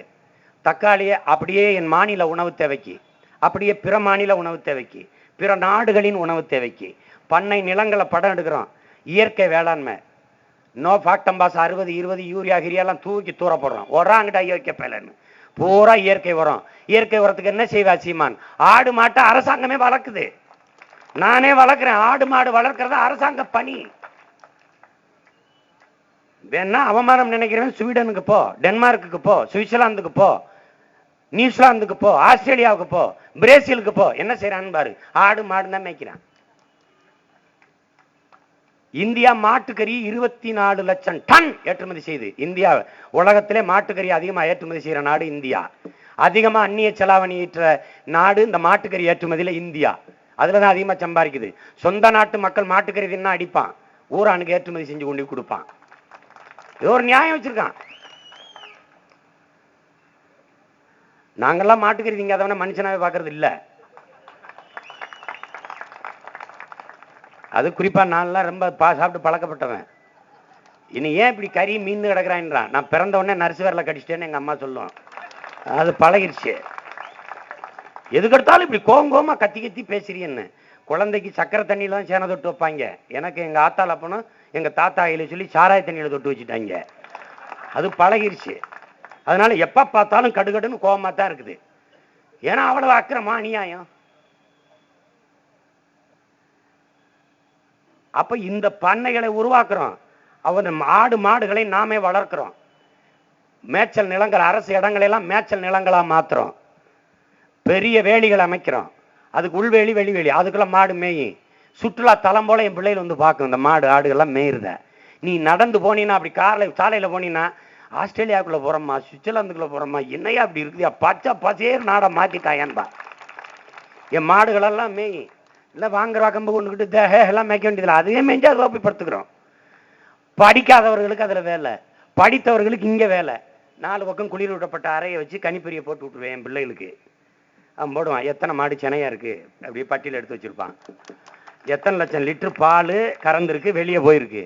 சொந்த மாநில தேவைக்கு எத்தனை லட்சம் லிட்டர் பால், அடுத்த மாநில தேவைக்கு எவ்வளவு ஏற்றுமதி செஞ்சிருக்கோம், பிற நாடுகளின் தேவைக்கு எவ்வளவு, பால் இருந்து வெண்ணெய் எவ்வளவு செஞ்சிருக்கோம், பால் இருந்து பால்கோவா எவ்வளவு, பால் இருந்து இந்த குளிர்கள்ளி ஐஸ்கிரீம் எவ்வளவு, இந்த வெண்ணெய் பால் கட்டி பால்கோவா எல்லாம் தயாரிக்கிற தொழிற்சாலை எங்க? அங்கனைக்குள்ளே வச்சிருப்பேன். நீ 15-20 கிலோமீட்டர் விட்டு அரசாங்க வேலைக்கு வெளியில வர வேண்டியதே இல்லை. நீ அங்கே இரு, நான் கொண்டாட வேலைன்றேன். நீ அங்கே இருந்துட்டு உனக்கு என்ன கவர்மெண்ட் வேலை தானே, நான் தாரேன். அமெரிக்கா போனா 1 லட்சம் கிடைக்குதுயா, சரி. அங்க ஆத்தா இல்ல, அப்பா இல்ல, தாத்தா இல்ல, பாட்டி இல்ல, மாமா இல்ல, அத்தை இல்ல, சித்தப்பா இல்ல, பெரியப்பா இல்ல, தீபாவளி இல்ல, பொங்கல் இல்ல, கிறிஸ்துமஸ் இல்ல, ரம்ஜான் இல்ல, ஒரு இளவும் இல்ல. இங்க எல்லாம் இது எல்லாம் இருக்கு. 50,000 சம்பளம். அங்க இருக்கியா, இங்க இருக்கியா, இங்கே இருக்கிறையான்றான். எல்லாமே இருக்கு நம்மகிட்ட, எல்லாம் இருக்கு. எல்லாத்தையும் வச்சுக்கிட்டு திருவோட ஏந்தி தெருவோடு திரிகிறோம். ஏன் ஆள்றதான் அயோக்கியப்ப. உலகத்துல எல்லாமே தரமா இருக்கு. அரசு நடத்துற எல்லா உலக நாடுகள்ல தரமா இருக்கு. மருத்துவமனையா, கல்வி நிறுவனமா, போக்குவரத்தா, வானூர்தியா, எல்லாம் தரமா இருக்கு. இங்க எல்லாம் தரங்கட்டு கிடக்கு. ஏன்? தரங்கட்டதுகள் ஆட்சி ஆளும் போது எல்லாம் தரங்கட்டு போகுது. அரசு மருத்துவமனையில படுக்க சொல்லு, இவங்களை போய் படுக்க சொல்லு பாப்போம். அரசாங்க பள்ளியில வேலை பார்க்கிற ஆசிரியர் பெருமக்கள் பிள்ளைகள் அரசாங்க பள்ளியில படிக்கிறா, படிக்காது. ஏன்? தரம் இல்லை. என்ன செய்யறோம்? தரத்தை உயர்த்துறோம், சட்ட திருத்தம் கொண்டு வருகிறோம். முதலமைச்சர், அமைச்சர், அரசு பணியாளர், ஊழியர், அரசாங்க பேராசிரியர் பெருமக்கள், ஆசிரியர் பெருமக்கள், மாவட்ட ஆட்சியர், எல்லாரு பிள்ளையும் அரசு பள்ளியில தான் படிக்கணும், அரசாங்க கல்லூரியில தான் படிக்கணும். சட்டம். தரத்தை உயர்த்துறோம். தொடக்க கல்வி முதல் ஆராய்ச்சி கல்வி வரை இலவசம், எல்லாருக்கும் இலவசம். ஏன்? கல்வி மருத்துவம் மானுட உரிமைன்னு நினைக்கிறோம். அதை கொடுக்க வேண்டியது அரசின் கடமைன்னு நினைக்கிறோம். அதனால தூய குடிநீர், கல்வி, மருத்துவம் எல்லாருக்கும் இலவசம். மற்ற எதுவும் இலவசம் கிடையாது. இது இலவசம். கல்வி மருத்துவத்தை கொடுத்துரு, அவன் எதுக்கு பிச்சை எடுக்க போறேன்? உனக்கு பிள்ளைய நான் படிக்க வச்சிடறேன்ட்டேன், அப்பா அத்தாக்க முடியல நான் வைத்தியம் பார்க்கறேன்ட்டேன். உனக்கு காசே தேவைப்படாது, வேளாண்மை நானே செஞ்சிட போறேன். எல்லாத்தையும் குறைஞ்ச விலையில தரமா இயற்கை வேளாண்மையை அப்படி செஞ்சிட போறேன். ஃப்ரெஷ் பாருங்க, அந்த ஃப்ரெஷ்ஷை கொண்டாந்து தந்துட போறேன். நானே சந்தையை நடத்திட போறேன். படிச்ச பிள்ளைகளை வேலைக்கு வைக்க போறேன். இங்க இந்த கணிப்பொறி படிச்ச பிள்ளை இங்கே இருக்க போறான், என் கூட இருந்து இந்த கணக்குகளை எழுத போறான். ரொம்ப படிச்ச பிள்ளைய வெளிநாட்டுக்கு வெளி மாநிலத்துக்கு அனுப்பிட போறேன். இந்த இதை எடுத்துக்கிட்டு கிளம்பிடுவான். சார், எங்க நாட்டில் நாங்கள் எப்படி இந்த பண்ணை நிலங்களை உருவாக்கி எப்படி இந்த காய்கறிகளை விளைய வைக்கிறோம்னு பாருங்க, இதை நீங்க வாங்கிக்கிறீங்கன்னு சந்தைப்படுத்திட்டு வருவான். சம்பளம் அவனுக்கு. நிலத்தின் வளத்தை நம்பி எத்தனை தொழிற்சாலைகளை கட்டி எவ்வளவு பெரிய வேலை வாய்ப்பை உருவாக்கி இந்த நாட்டை முன்னேற்றிருக்கலாம்னு பாருங்க. ஒண்ணுமே வராத காட்டு காட்டு தரையில கட்டாந்தரையில கொட்டமுத்தை வச்சு விட்டலாம். ஆமணக்க கொட்டமுத்து என்னன்னு தெரியுமா? ஆமணக்குன்னா உங்களுக்கு தெரியுமா தெரியாதோ? ஆமணக்கு அதுல இருந்தா விளக்கெண்ணெய் தயாரிக்கிறது. விளக்கெண்ணெய்னா உங்களுக்கு வெக்கமா தெரியுது. பிரெஞ்சு ஆயில்னா சிரிப்பீங்க, பிரெஞ்சு ஆயில ஓஹோ அப்படி. எல்லாமே நம்மகிட்ட வளம் இருக்கு. ஆடு மாடை நம்ம வளர்க்குறோம். சென்னைக்கு தமிழ்நாட்டுக்கு ஆட்டுக்கறி எங்க இருந்து வருது? ஆந்திராவிலையும் டெல்லியில இருந்து வருது. நாம வந்தவரை இங்கிருந்து உலகத்துக்கு போகுது. நாம ஏற்றுமதி செய்ய போறோம். பல ஆயிரம் ஏக்கர்ல பண்ணைகள், ஆடு மாடு அப்படி மந்த மந்த மேஞ்சு நிக்க. என் பிள்ளைய அது போடுற புழுக்க சாணியை எடுத்து 1/2 கிலோமீட்டர்ல உரம் தயாரிக்கிற தொழிற்சாலை வச்சிருப்பேன். பூட்ஸ் போட்டு க்ளவுஸ் போட்டு 4 டிராக்டர்ல வண்டி கொட்டி இயற்கை உரத்தை தயாரிப்பான். அப்படியே நாங்க பயன்படுத்துவோம் வேளாண்மைக்கு இயற்கை உரத்துக்கு. பிறகு பிற மாநிலங்கள் கேட்ட ஏற்றுமதி செய்வோம். வேளாண் பெருங்குடி மக்கள் கேட்டா கொடுப்போம், குறைந்த விலைக்கு கொடுப்போம். இலவசமா கூட இயற்கை உரத்தை கொடுப்போம். ஆனால் செயற்கை விவசாயம், ரசாயன உரங்கள் தடை. இயற்கை வேளாண்மை பின்பற்றப்படும். நஞ்சில்லா விவசாயம், உணவையே மருந்தா மாத்துவோம். எவ்வளவு வளங்கள் இருக்குது. நீங்க அறிவார்ந்த மக்கள் 100 பேர், 100க்கு 100 பேர்னு எடுத்துக்கிறீங்க. மக்கள் தொகை 100 பேர். 100 பேர்ல 90 பேர் கருதிங்கிறமா இல்லையா? 100 பேரும் காய்கறி உணவு திங்கிறமா இல்லையா? 100 பேர் பால் குடிக்கிறோமா, தேநீர் குடிக்கிறோம், காஃபி குடிக்கிறோம், முட்டை திங்கிறோம், கோழிக்கறி திங்கிறோம். இது எல்லாமே பொருளாதாரம். ஆனால் இதை வளர்க்காம விட்டுட்டு வேற நாட்டில இருந்து இறக்குமதி செய்யுது. அதை ஒழிக்கணும்னு நினைக்கிறோம். அதனால ஆடு மாடு வளர்த்தல் அவமானம் அல்ல, வெகுமானம், வருமானம், நம் செல்வங்கள் என்ற அரசாங்க பணியா மாத்திடுறோம். என்னமோ படிச்சுட்டு கோட் சூட்டை போட்டுக்கிட்டு அப்படி வெள்ளைக்காரங்க மேல போய் நின்றுக்கிட்டு அப்படி அடிமையா நிக்கிறதா, இந்த கிளர்க்கு வேலை பார்க்கறதா இவனுக்கு கௌரவம்னு நினைச்சிட்டு இருக்கான். நம்ம மக்களுக்கு ஒரு நோய் இருக்கு. ஆடு மாடு வளர்த்தலும் மேய்க்கிறதும் வேளாண்மை செய்வதும் படிக்காதவன் செய்யற தொழில்னு நினைச்சிட்டு இருக்கான். உலக நாடுகள் எல்லாம் வேளாண்மை தான் செய்யறான். பெரிய பெரிய பணக்காரன்லாம் வேளாண்மை செய்யறதுதான். உலக பணக்காரர் ராக்பல்லர் வேளாண்மை தான் செய்யறான். அமெரிக்க அதிபர் ஒபாமா கையெழுத்து போட்டா அரிசியும் பருப்பு விளைஞ்சு தானா வந்துருமா? அமெரிக்க அதிபர் கையெழுத்து போட்டாருன்னு கத்திரிக்காய் வெண்டைக்காய் தானா வருமா? அங்க ஒரு ஏழை விவசாயி உழைச்சி விளைய வைக்கணும். அதை நம்ம புரிஞ்சுக்கணும்ல. கலெக்டரா இருங்க, கவர்னரா இருங்க, இந்திய குடியரசுத் தலைவரா இருங்க, இந்திய பிரதமரா இருங்க, சாப்பாடு எவன் போடுவான்? ஒரு தம்பி வந்து எங்க என்னப்பா வேலை பார்க்குறான்னு, சாஃப்ட்வேர்ல வேலை பார்க்குறேன்னு. சாப்பிட்டு போய் தானேப்பா வேலை பார்க்குற? சாப்பிட்டு போய் தானே வேலை பார்க்கணும் ராஜா. அது யார் போடுவா? உணவு தேவை, உயிரின் தேவை. அதுல தண்ணீரை அடையணும். எல்லாத்தையும் மாத்திரம். அப்ப ஒவ்வொன்றா செய்யறோம். போக்குவரத்தை மாத்திரம். சிற்றுந்துகள், இந்த முதன்மை நகரங்கள் எல்லாம் பேருந்து தடை செய்யறோம். சிற்றுந்த மட்டும்தான் ஓட்டுறோம். பேருந்து தொலைதூர பயணத்துக்கு பயன்படுத்துறோம். இந்த மாதிரி இந்த படிக்கட்டுல தொங்குற பயணத்துக்காக இந்த பேருந்து எல்லாம் முதல்ல தூக்கி காயிலங்கடையில போட்டுறோம். புதுசா கட்டுறோம். எல்லாம் ஸ்லைடிங் டோரு. நீ வந்து நடத்துனர் அதுக்குள்ள இருக்க மாட்டார். இருக்கிற வரை வேலைக்கு இருக்கிற நடத்துனர்களை பணிக்கு எடுத்துக்கிறோம். இனிமே புதிதா வேலைக்கு எடுக்கிற நடத்துனர்கள் மாற்றுத்திறனாளிகள், திருநங்கைகள், விதவைகள், பெண்களை தான் எடுக்கிறோம். இதுவரை இருக்கிற நடத்துனரை பயன்படுத்திக்கிறோம். இனி வேலைக்கு எடுக்கிறவங்களை இவங்களை இனிமே எடுக்கிறது இல்ல. அந்த நடத்துனர்கள் வண்டியில பயணிக்க மாட்டாங்க. நீ எங்க இருந்து இப்ப ஐயா வடவன்ல இருந்து நான் தியாகராக நகர் டி நகர் போனோம்னா இங்கேயே இருக்கும். அங்க போய் அவர் குளிரூட்டப்பட்ட அறையில இருப்பாரு. ஐயா நான் டி நகர் போனோம் கொடுத்துருவாரு. அது இந்த மாதிரி சீட்டா இருக்காது, அட்டையா இருக்கும். அதை போய் நீ பேருந்தில் வச்சவன கிறிஸ்குன்னு திறந்துக்கிறோம். நீ உள்ள போய் உட்காந்துக்கிற வேண்டியதான். அங்கே நடத்துனர் இருக்க மாட்டாரு. அவர் அப்படியே போயிட்டே இருப்பாரு. அந்த இடம் வந்தவொடனே Thyagaraya Nagar, first floor, third floor lift பேசுது பாருங்க. அப்படி இது 3 தடவை கத்தும். தாம்பரம், தாம்பரம், தாம்பரம். அன்பான பயணிகள் கவனத்திற்கு, தாம்பரம் வந்து விட்டது, தயவு செய்து பயணிகள் இறங்கவும் அப்படின்னு சொல்லி டக்குன்னு இறங்கிட வேண்டியதான். அது மூடிக்கணும். படிக்கட்டில் தொங்குறது, விழுந்து சாகிறது, அந்த வேலையெல்லாம் இங்கே இருக்காது. அலைவரிசை அதிகப்படுத்திடுவேன். எல்லாம் சிற்றுந்து தான். 5 நிமிஷத்துக்கு 4 தடவை ஓடியாரும். நீ இடிச்சு பிடிச்சிட்டு அறிக்கணும் அப்படி போயிட்டு. ஏன்? நாடு ஓ நாடு, உன்னுடைய ஆட்சி, உன்னுடைய வசதி தான், உன்னுடைய நலன் தான் இங்க முதன்மையானது. பேருந்து, தொலைதூர பயணம், எல்லா முதன்மை நகரங்களையும் சிற்றுந்து தான். போக்குவரத்து காவலர் கிடையாது. காவலர் நடுச்சாலையில் நிற்கவே மாட்டார். இப்படி போ, இப்படி ஓரங்கட்டு, அந்த வேலையெல்லாம் கிடையாது. 2 ஓரத்துலையும் நல்ல அறையை கட்டி, கண்ணாடி அறையை குளிர் விட்டப்பட்டு அறையில் அவர் வாட்டுக்கு இருப்பார். அவர் வேலை செய்யறாரா தூங்குறாருன்னு அவரையும் ஒரு கேமரா கண்காணிக்க. ஆனா அவர் எல்லாத்தையும் கேமரால கண்காணிச்சுட்டு இருப்பார். 6 பேர், பெண் காவலர், ஆண் காவலர் உட்கார்ந்து, நீ சாலையில எப்படி போற, என்னென்ன கட்டடிக்கிற, என்னென்ன டிம்கி வேலை காக்கிற பூராத்தையும் பார்த்துருக்கோம். ஒழுங்கா போறியா? சுத்தி கேமரா வச்சு விட்டுருவேன். நீ என்ன செய்யறான்னு போலீஸ்காரன் நெஞ்சில கேமரா வச்சு விட்டுருவேன். அவர் பிடிச்சி ஒன்றை ஒழுங்கா பேசுறாரா, இது என்ன பண்ண, அதை நான் பார்த்துருப்பேன். நாடு செதுக்கப்பட்டுரும். ஒரு தவறு நடக்க முடியாது. இங்க ஒரு தவறு நடக்க முடியாது. நாடு அப்படி செதுக்கப்பட்டுரும், சிற்பம் போல. காவலர்களுக்கு மத்திய காவல்துறை படையில என்ன சம்பளமோ அதை கொடுத்துருவேன். காவலர்கள் வீடு, குடியிருப்பு வீட்டுல அங்கனைக்கிலே மருத்துவமனை, அங்க விளையாட்டு திடல் எல்லாம் கொடுத்துருவோம். 8 மணி நேரம் தான் வேலை. அழகா 8 மணி நேரம் வேலை செஞ்சு நிம்மதியா வீட்டுக்கு போயிட வேண்டியது. பெண் காவலருக்கு வெறும் 6 மணி நேரம் தான் வேலை. சுழற்சி முறையில் ஆள்களை எடுப்போம், வேலைக்கு எடுப்போம்.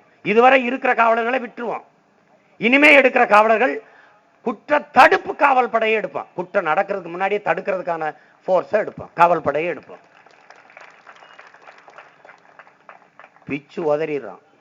மீனவர் பாதுகாப்புக்கு சிறப்பு படையை கட்டுறோம், கடலோர காவல் படைன்னு ஒன்ன கட்டுறோம். வந்து உட்கார்ந்தவன சிங்களனுக்கு என்ன ஆவான்னு மட்டும் பார்த்துக்க. வந்து உட்கார்ந்தான் சீமானவன முடிவு பண்ணிடுவான்.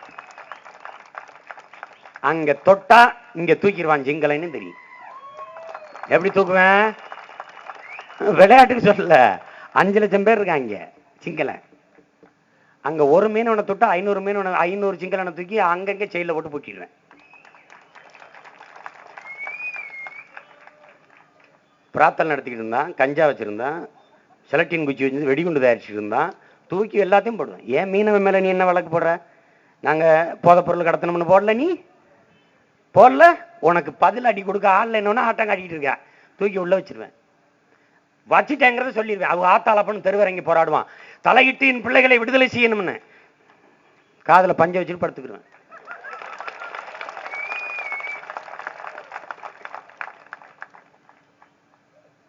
எல்லாரும் we will consider it, we will discuss it. பேசுவான்ல, பேசிக்கொண்டிருக்கிறோம், வெளியுறவுத்துறை அமைச்சர்கிட்ட முறையிட்டு கொண்டிருக்கிறோம் அப்படின்னு எல்லாம் பேசி கழிச்சுட்டு வாங்க, எனக்கு கொஞ்சம் நிறைய வேலை இருக்கு, வாங்க. டேய் ஏழை விடுறா, அப்போ வாழை விடுறேன், செட்டையை பேத்து போடுவேன். சிறப்பு பயிற்சி கொடுத்து ஒவ்வொரு படகு 4 பேர் ஸ்டன் கன், AK-47 கையெறி கொண்ட கொடுத்து உள்ள ஏற்றி விட்டுருவேன். டேய் அவன் நம்ம ஆளை தொடுறானோ இல்லையோ, அறிகுறி தெரிஞ்சா தூக்கிறா பாத்துரும்ன்றேன். நீ செய்ய மாட்டேன்னு நினைக்கிறீங்க என்ன? இந்தியாவுக்குள்ள வந்துட்டு இவர் எப்படி செய்வான்னு. இந்தியா என்னை பத்தி கவலைப்படாம கப்பலும் துப்பாக்கியும் கொடுக்கும்போது நான் என் மக்களை சா கொடுக்கறதுக்கு பதைக்காரன், அதை பார்த்துருக்கா பதைக்காரன். என்ன இருக்கு?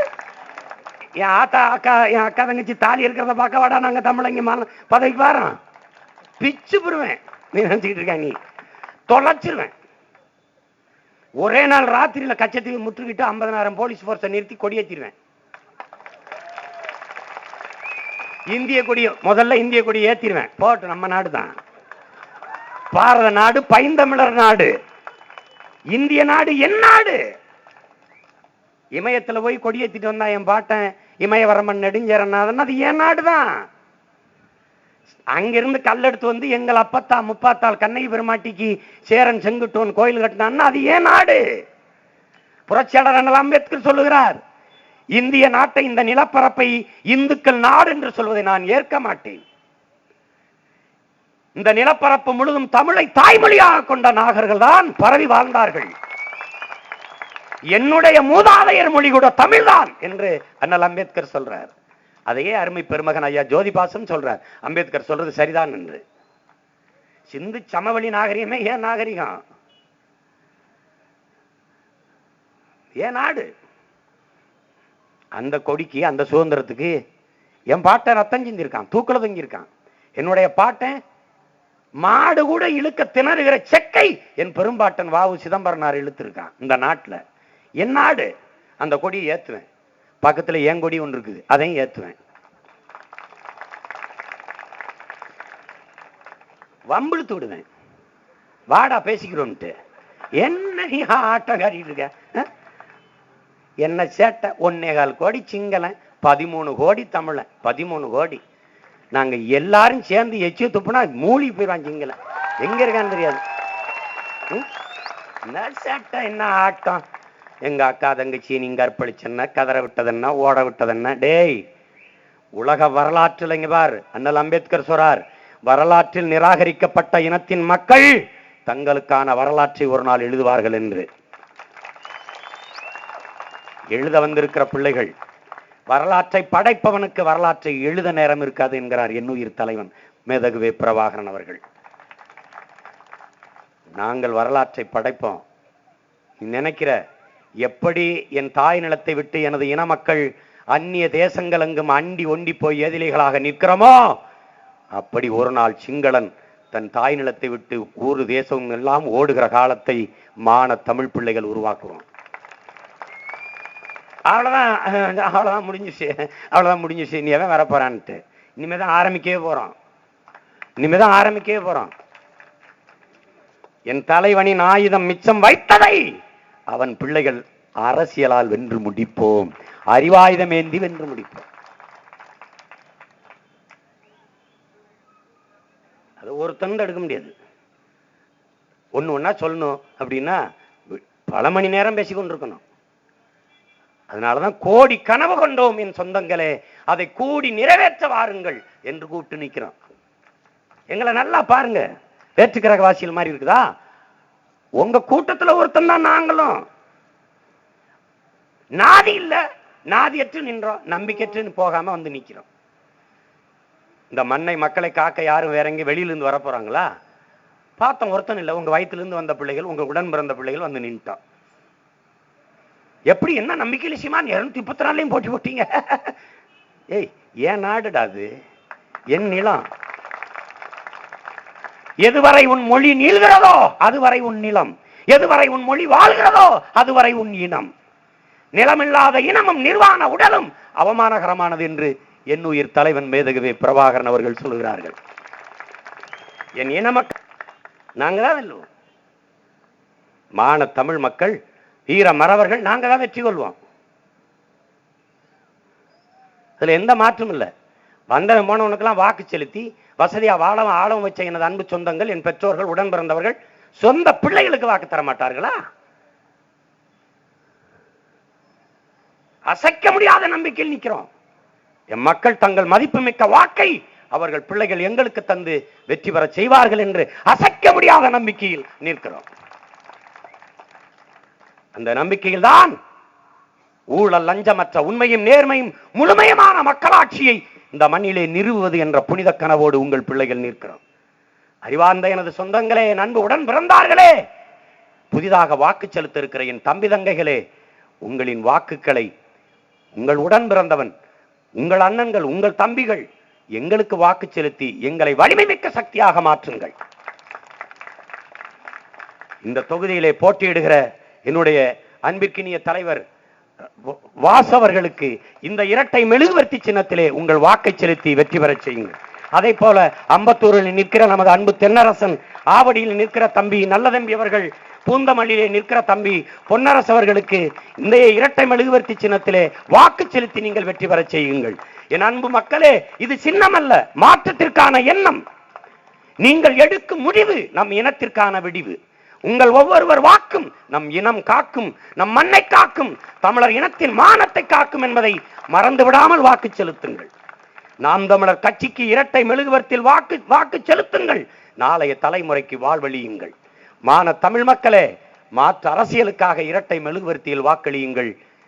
மான தமிழினத்திற்கு வாழ்வழியுங்கள். உங்கள் பிள்ளைகள் அன்போடு உரிமையோடு கெஞ்சி கேட்டுக்கொள்கிறோம். இதில் இந்த இரட்டை மெழுகுவர்த்தி, எத்தனையோ விளக்குகள் நம் வீட்டில் எரிகிறது. எந்த விளக்கும் தங்களை வரித்துக் கொண்டு உலகத்திற்கு ஒளியை தருவதில்லை. அகல் விளக்கோ, குத்து விளக்கோ, சிமிழி விளக்கோ, ஆனால் மெழுகுவர்த்தி தன்னை தானே எரித்து கொண்டு உருக்கி கொண்டு அழித்து கொண்டு இந்த உலகத்திற்கு வெளிச்சக்கீற்றை தருகிறது. அப்படி உங்கள் பிள்ளைகள் தன்னலமற்று எங்களை வருத்தி கொண்டு அழித்துக் கொண்டேனும் என் மக்களின் உயர்விற்கு மேம்பாட்டிற்கு அரும்பாடு ஆற்றுவோம் என்பதை உணர்த்தும் வாய்ப்பாக தான் இந்த தேர்தல் ஆணையம் எங்களுக்கு இரட்டை மெழுகுவர்த்தியை தந்திருக்கிறது. இருண்டு கிடக்கிற உன் தமிழினத்திற்கு ஒளியேற்ற சீமான், உனக்கு ஒற்றை மெழுகுவர்த்தி பத்தாது என்று இரட்டை மெழுகுவர்த்தி என் கரங்களில் தந்திருக்கிறது. என் அன்பிற்குரிய மக்களே, உன் தேசம் இரண்டு தேசம், தனி தமிழீழமும் தாயக தமிழ் நிலமும் இருண்டு கிடக்கிறது சீமான். அதற்கு வெளியேற்ற இரட்டை மெழுகுவர்த்தி வைத்துக்கொள், பத்த வைத்து விடு. பெரு நெருப்பாக, புரட்சி நெருப்பாக இன விடுதலைக்காக பற்றி பரவட்டும். தீய ஆட்சி முறை ஒழிய, தூய ஆட்சி முறை மலர, பணநாயகத்தை ஒழித்து ஜனநாயகத்தை காக்க இரட்டை மெழுகுவர்த்தி சின்னத்தை எமக்கு தந்திருக்கிறது. அன்பிற்குரிய மக்களே, உங்கள் வாக்குகளை இரட்டை மெழுகுவர்த்திக்கு தாருங்கள். உதிரும் இலைக்கு மாற்றாக, மறையும் உதய சூரியனுக்கு மாற்றாக, கிளர்ந்தலும் புரட்சி நெருப்பாக இரட்டை மெழுகுவர்த்தி. என் அன்பிற்குரிய சொந்தங்களே, இரட்டை மெழுகுவர்த்தி நமது சின்னம், தமிழ் தேசிய இனத்தின் சின்னம் என்பதை எண்ணத்தில் வைத்து வருகிற தேர்தலில் வாக்கு செலுத்துங்கள். புரட்சி எப்போதும் வெல்லும், நாளை மலரும் நாம் தமிழர் அரசு அதை சொல்லும். நன்றி, வணக்கம். நாம் தமிழர், நாமே தமிழர்.